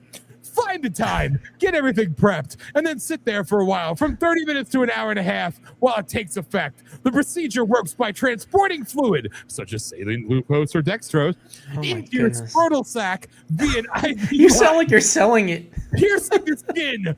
All you have to do is put this needle. Oh man. Where the base of the penis meets the scrotum with a butterfly needle or a catheter. Oh my God. You may feel a burning sensation as the saline fills your scrotal sac, but for ball expansion aficionados, this is part of the appeal. Watching it happen and feeling it in real time is intense, Jack says. The whole buildup is electric. It's similar to really good foreplay, you sick fuck. It takes upwards of 30 minutes for a bag of sodium chloride to fill the scrotal sac. Don't you know? According to a guide for beginners, pinned to the top of the Salafronation subreddit, a liter of saline is said to inflate your scrotal sac for 24 to 42 hours. And that's it? That's all you get, huh? That's it. And the more fluid inserted, the longer the effects will last. Once enlarged, an inflated scrotum feels heavier than usual, intensifying the sensory experience of moving around. Sex also feels different. I guess while they're banging against the ass cheeks of your boyfriend, there's this mass that has its own momentum and inertia, Marcus explains. Oh my God. Some saline inflators associate saline playing with BDSM. It is blending of painful and pleasurable sensations, but the exact origin of the fetish is murky. It's called the Nazis, fuckers. There's little written about saline play. It's difficult to say definitively when folks began blowing up their scrotal sac with fluid. Penis modification, on the other hand, is well documented. As far back as ancient Greece, men have been meddling with their members, pulling their foreskins. Thank God we're both Jew cut. Pulling their foreskins and tying it up with a cord to hide the glands. What the fuck? In India, the Kama Sutra, written around 3rd century CE, advised males to rub their penises with bristled insect to elongate it. The Tupinara tribe in Brazil are said to have allowed venomous snakes to bite their penises in the hope that they would expand. The first acrylic penile implants were created in 1952, followed by liquid silicone fillers 2 decades later. Penile lengthening surgeries continue to develop in the noughties. You could get ligamentalysis, slicing the ligament that connects the penis to the pubic bone, fat transplantation, dermal filler injections between 2013 and 2017. The International Society of Aesthetic Plastic Surgery performed 45,604 penis enhancements worldwide. By 2024, the global penile implants market size was estimated at $545 million. Wow. That's a lot of sick fucks playing with their junk. But as penile procedures diversified and men's magazines, this one included, ran feature after feature guiding readers how they could get bigger looking dicks, no one seemed to be talking about testicles. That is beyond the occasional reference to scrotox. All right. I think they've had enough. No, Oh my God. Is that the end? No. A procedure, scrotox, a procedure that involves injecting Botox into the scrotum with potential cosmetic benefits, including smoother skin and the temporary appearance of larger testicles. The changes are subtle, though nothing like the balloon balls that fluid inflation can achieve. Oh my God. I think we're like 14 minutes over. I know it's freaky and abnormal looking. That's exactly what I like but about it. But here's the thing. Why the hell would somebody do this? I don't understand it.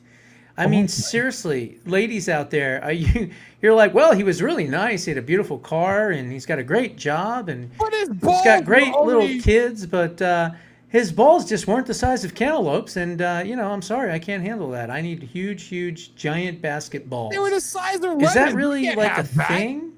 Like, that can't be a thing. I'm sure we're going to get female comments. They're like, hell no. Fucking please, females, comment, because this is sick fucking shit. This is sick. I saw the article and I was like, all right, this is one we got to discuss. And I looked at the first paragraph and I did not read it beforehand. And I just said, I'm going to read this in real time. Try to do a dramatic reading. But, honestly, I'm thinking about some penal scrotox. I need scrotox. So you would actually admit right here on the Rage of Aquarius that Hour of Rage. Get it right. Hour of Rage. They're interchangeable. Yes. That you would actually get scrotox, which is, from what I understand, it's basically Botox for your balls. Yes. And it's supposed to smooth out any wrinkles, right? Just like you would do on your face, your lips, or whatever with the Botox.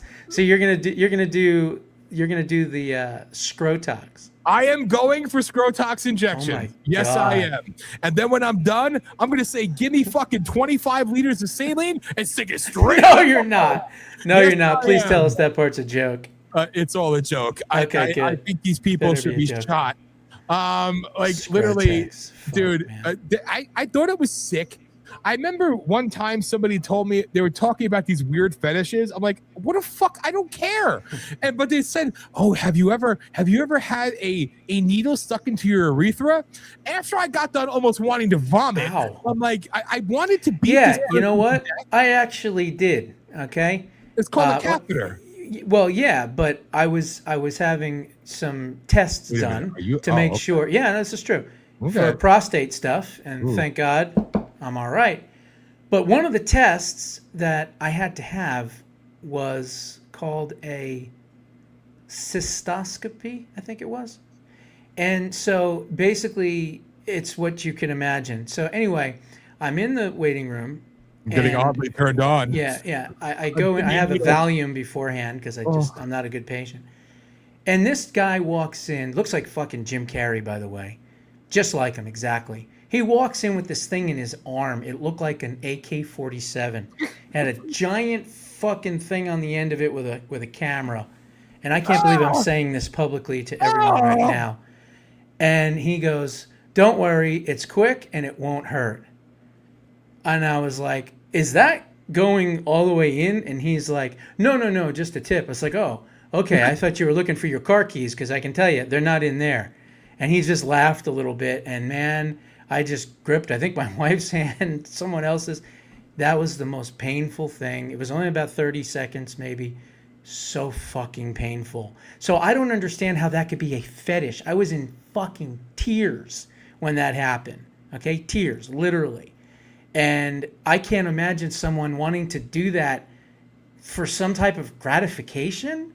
They stick needles in their dick. They catheterize themselves and they get off over it. Oh my God. The cheese grater. Like seriously, don't do that. Just go to the tallest building and jump off, please. Yeah, really. Perhaps your inflated balls will break the fall. I just took fucking 25 gallons. Where? In my nutsack. You remember that episode of not Beavis and Butthead. What's the other one?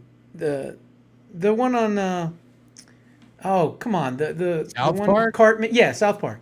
There was one episode of South Park where I guess there was like some kind of like nuclear thing that happened, and so everybody in the town got like testicular cancer, and they're walking around with their big giant balls in like a wheelbarrow. You ever seen that episode? No. It's one of the episodes of that show.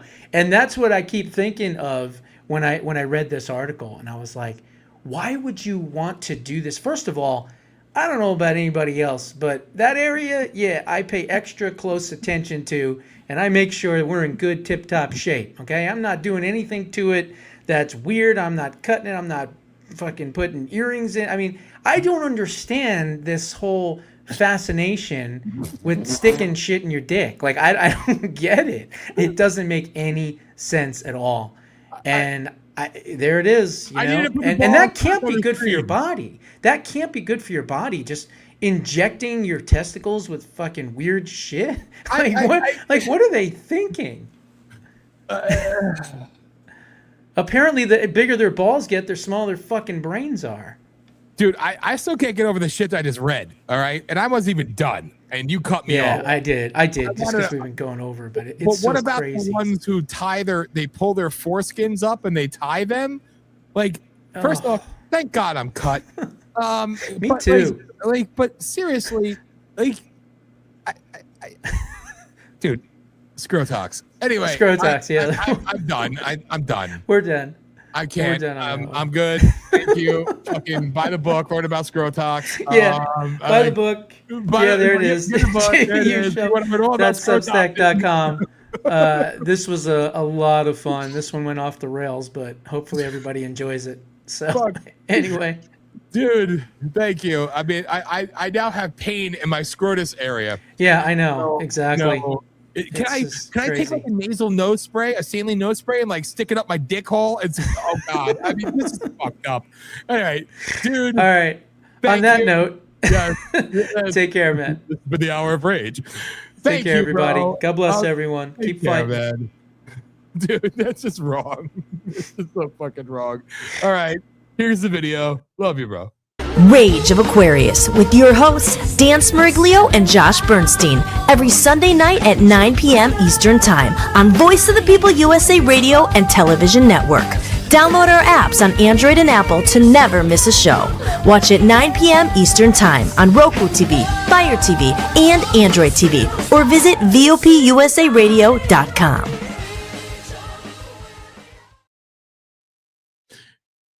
I'm physically hurting after that. I just want you to know. Never in my life have I discussed Scrotox or inserting saline into my nutsack, not my nutsack, any nutsack on POLITI-SHOCK. So I guess it's that old adage, you know, you can't say, I don't even know. Dude, I can't even know. I don't know what the fuck I was going to say. That just threw me for a loop. Everything's been done before. No, scrotoxing. And yeah, on that note, people, I just, it's going to be an easy end tonight because I'm going to end the show. And I actually got to go to the office in the morning. You know, imagine that. But that's a good feeling. It's a good feeling. And Hollis and I have a couch. We officially have a couch. You can't see it, but I can. And it makes me quite happy because we have not had a couch in a very long time. So I'm letting you into my world. And I have to do this because I have to do a little bit of a come down because that hurt. Like literally that hurt. Reading that story hurt. That was fucking sick. And it's the perfect way to sign off on what was an interesting episode. Passionate, inflaming, you know, and everything in between. But yes, we got a couch delivered to us. Well, purchased and delivered. And it came, what, about, I don't know, 45 minutes before the show, an hour before the show started. So we're very excited, you know, in our apartment. And we've had nothing to sit on. Well, we have our stools and our chairs here, but, you know, in the bed. But we're moving up in the world. Why am I sharing this with you all? I have no idea. But I was literally just talking about, you know, taking catheters for fun and sticking needles in your nutsack. So I figure all bets are off. All bets are off. Joe, I hope you love that one. I really do. And I was laughing at your comments earlier, dude. And I see VOP U.S.A. Radio is in the chat laughing. So I guess my much better half is listening. Yeah. And Blimpy on steroids is one of my favorite lines from Dan. I come up with a lot of them sometimes. I don't try to be funny. I just say weird shit. Although nothing may be as weird as what I've spoken about tonight. I'm just saying. Honestly, what else is there to say? So, ladies and gentlemen, thank you for tuning in tonight. I'm doing it shorter, right? I'm being good. I could still go longer sometimes, but, you know, it is almost 12:30. We might actually eat something for dinner. It's about dinner time, right? And, you know, do our thing. Perhaps sit on the couch for a moment. I don't know. Maybe enjoying the couch is a tomorrow night thing. I don't know. It's hard. It's there. It's like calling to you. It's very exciting. But truly, people, we've been all over the place tonight. So thank you as always for joining me and taking the ride with me, if you will. It was an emotional night. It was a passionate night. It was a funny night. But no, we kind of covered the gamut here. You know, we talked about everything. So there's nothing else left to talk about. I will say that I still hold on to my belief that the president knows what he's doing. And since everybody who learned from the past, we're not going to turn on Trump this time, and you all turned on Trump. For those Remainers out there who, not Mainers, Remainers, who actually still entrust the man that we elected, just hang tight. All right? Things are coming. Good things are coming, and I don't have any doubt about that. I trust the man. I say God bless the man. And Josh loves the guy too. He's angry, you know, or confused, and I get that as well because hey, it could be seen a lot of ways, and I could be completely wrong, but I trust the president, and I say God bless our president, and happy early birthday to our president who turns 80 years old this weekend, right? I think it's this weekend. Remember correctly. So God bless that man. But to everybody else out there, all I have to say is we've had highs and lows tonight.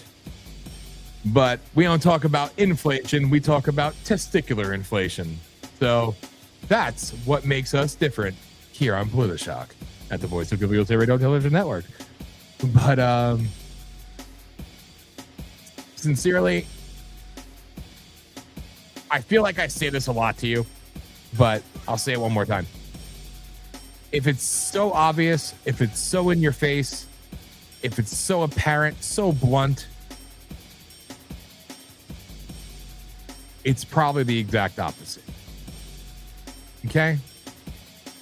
If something seems that easy, makes that much sense, it's just clear cut, boom, everything, it's not. So realize that a bunch of sick fucking people, they probably like scrotoxing, you know, sick people plan this shit out. And they purposely do things to deceive you, to ruin your life, make you miserable, you know, have you hate everything, question everything. Questioning everything is good, but questioning everything that you once loved, you knew, you believed in, whatever, for a much darker, not rewarding path. That's what they want. Dehumanization. They want you to, all right, I'm not saying it and screaming it. There's no Elias cutting clips of this. It's going to go viral, but I've said it and I'll say it again. They want you to die. They need you to die. And they're going to do everything in their power to make sure that you die on their timetable. So try living. And try living with your eyes open. Think logically. See past the bullshit. Fight back. Just wake the fuck up. You know? Wake the fuck up. Hate to be blunt, but the truth. See through the facade. Please. That's all I ask. Anyway, I'm done. So as always, go to VOPUSARadio.com, VOPUSARadio.com. If any of you cheap bastards out there want to actually support us, that'd be a novel concept, minus the 4. Buymeacoffee.com/VOPUSARadio. Or you can go right there, scan that little bad boy in the whatever side is for you, probably right-hand side of your screen. You see that little QR code, scan it. You can donate there, you know? And as always, I can make it really easy on you. Boom, scan it, donate. I already know you won't, but that's where you can. And again, links to everything in the description of the show, obviously. And remember, I don't yet know if it'll be new. So I don't want to get ahead of anything. But no matter what, tomorrow night, 7 p.m. Eastern Time, Holistics will be live. It might be a live replay. It might be a live news show. The very amazing Hollis Mahady is always working nonstop, creating amazing shit. Wait until you see the stuff she's doing now. It's like insane. And she's also I could talk also a published author now.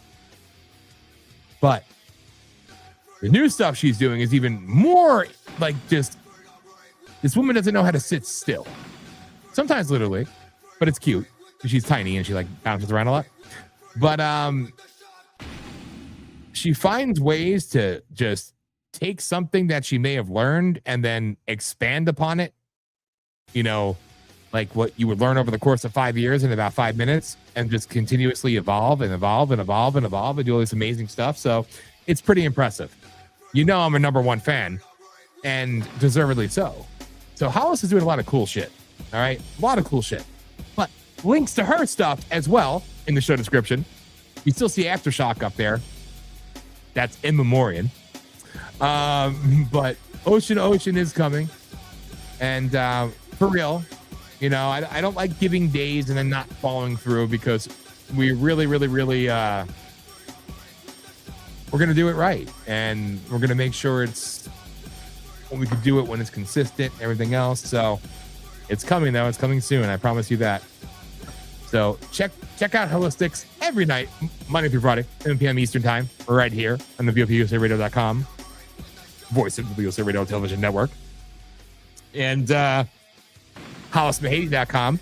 We'll find out everything there is about the one and the only. BuyMeACoffee.com/HollisMahady. So don't be cheap. Support independent creators, artists. And I think I seen a comment in there. What is that? Oh, you sick bastard. Dan, I didn't endorse you for Scrotox. I hope you I promise you, Joe. Actually, that might get me in with some of the crowd in Maine. I might be a real downstater Mainer. Say that fucking 5 times fast. I'm gonna be a downstater Mainer. Downstater Mainer. There you go. So throw on a wig, and I'm gonna turn my nuts into the size of fucking tires, snow tires. There you go. I want big ass ones. And I'm gonna say, Joe from the MAGA Alliance for Trump endorsed me for Scrotox. Anyway, all right, I'm done. Everybody, again, VOPUSARadio.com. Remember, HollisMahady.com. Be here tomorrow night, 7 p.m. Eastern Time for Holistics Live. And we will be back probably Sunday night for Rage of Aquarius. It might be Monday. You never know with me. My schedule can fluctuate sometimes. But Rage of Aquarius, that's the next show up after this one. Of course, excluding Holistics. And other than that, you know the drill. We'll be here next Thursday, 9 p.m. Eastern Time. So thank you to MAGA Alliance for Trump. Thank you to Josh. Thank you to my wife, just because she's my wife and I love her and she's awesome and she's my best friend. And thank you to all of you, even the cheap-ass silent pricks out there that, you know, just watched them mock. But thank you. And Carol, I love you. It was nice to see you in the chat room. So shout out to you. And here, if Carol is still there, and I don't know if you are, but I will play this video for you because we are going to be doing this. It's not going to be Thursdays at midnight, though. The only change. But here, I will play this for you because you'll appreciate it.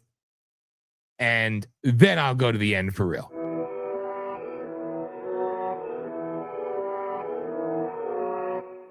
Ocean to Ocean is your late night portal into the unknown. Hosted by Hollis and Dan Smeriglio as a tribute to the legendary spirit of late night radio, where curiosity leads and nothing is ever off the table. From sea to shining sea, we explore late night mysteries that keep you questioning everything. Bigfoot lurking in the shadows, secrets hidden beneath Antarctica's ice, UFOs, government cover-ups, and truths long buried, psychics, angel readings, and messages from beyond. But this isn't just a throwback, it's our twist. Real talk, raw curiosity, a little humor, and a fearless dive into the topics most people won't touch. Some nights will make you think, some nights might give you chills, and some might just change the way you see the world. So tune in, stay curious, and keep your mind open, because from ocean to ocean, the conversation never sleeps. Found exclusively on the Voice of the People USA Radio and Television Network.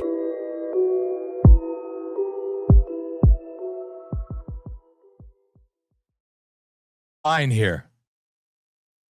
Hollis has been saying this lately. She's had revelations. I just had a revelation after watching that. All right. The Greys, they're actually upside down. Their heads being that big, they're just the first recipients of Scrotox. Now we know the government experiments on the Greys was inserting friggin' saline injections into their ball sacks. They turned them upside down. Now we figured it out. See? The first ocean to ocean mystery has been solved. Thank you. And perhaps that's why Bigfoot looks a little scrunched or hunchbacked. You never know. But yes, that's an homage to Coast to Coast. So Ocean to Ocean is coming soon. So look for it, people. It is coming. And yes, the closing video, you're going to get one of my campaign videos because, hey, fuck it. Why not? It fits, right? But where's my damn endorsement ad, my funny one? I can't find it. And I don't know where it went. I've always had it in here. And oh, here. Let's play this. and then I will end. Coffee, gold, silver, supplements? Oh yeah. Nothing says fighting tyranny and the globalist like a 10% off promo code. Meanwhile, your favorite influencers are busy jet-setting to galas and balls for 20G a pop, selling you miracle powders and apocalyptic backpacks. While we're over here in the trenches, armed with nothing but a mic, a busted laptop, and a Wi-Fi connection that's one angry squirrel away from collapse. Look, selling truth doesn't come with a brand deal or a yacht party invite. It comes with demonetization, shadow bans, and wondering if PayPal's about to accidentally freeze our account. No corporate sponsors, no billionaire backers, or checks from George Soros. Just unfiltered truth. So if you want to help us keep doing what they wish we'd stop doing, throw a few bucks in the tip jar. Because while they're busy selling you miracle water bottles that promise to make you enlightened, we're over here lifting the heavy weight of reality. So smash that donate button. Let's show the world truth doesn't need a filter or a fake tan. It just needs people who are fed up with the BS. Oh, and don't forget, use our promo code TRUTH for 10% off our upcoming End of the World spandex thong coming soon. Because why not save the world with style, right? No, I enjoy it. So I don't care if you enjoy it. I enjoy it, damn it. All right.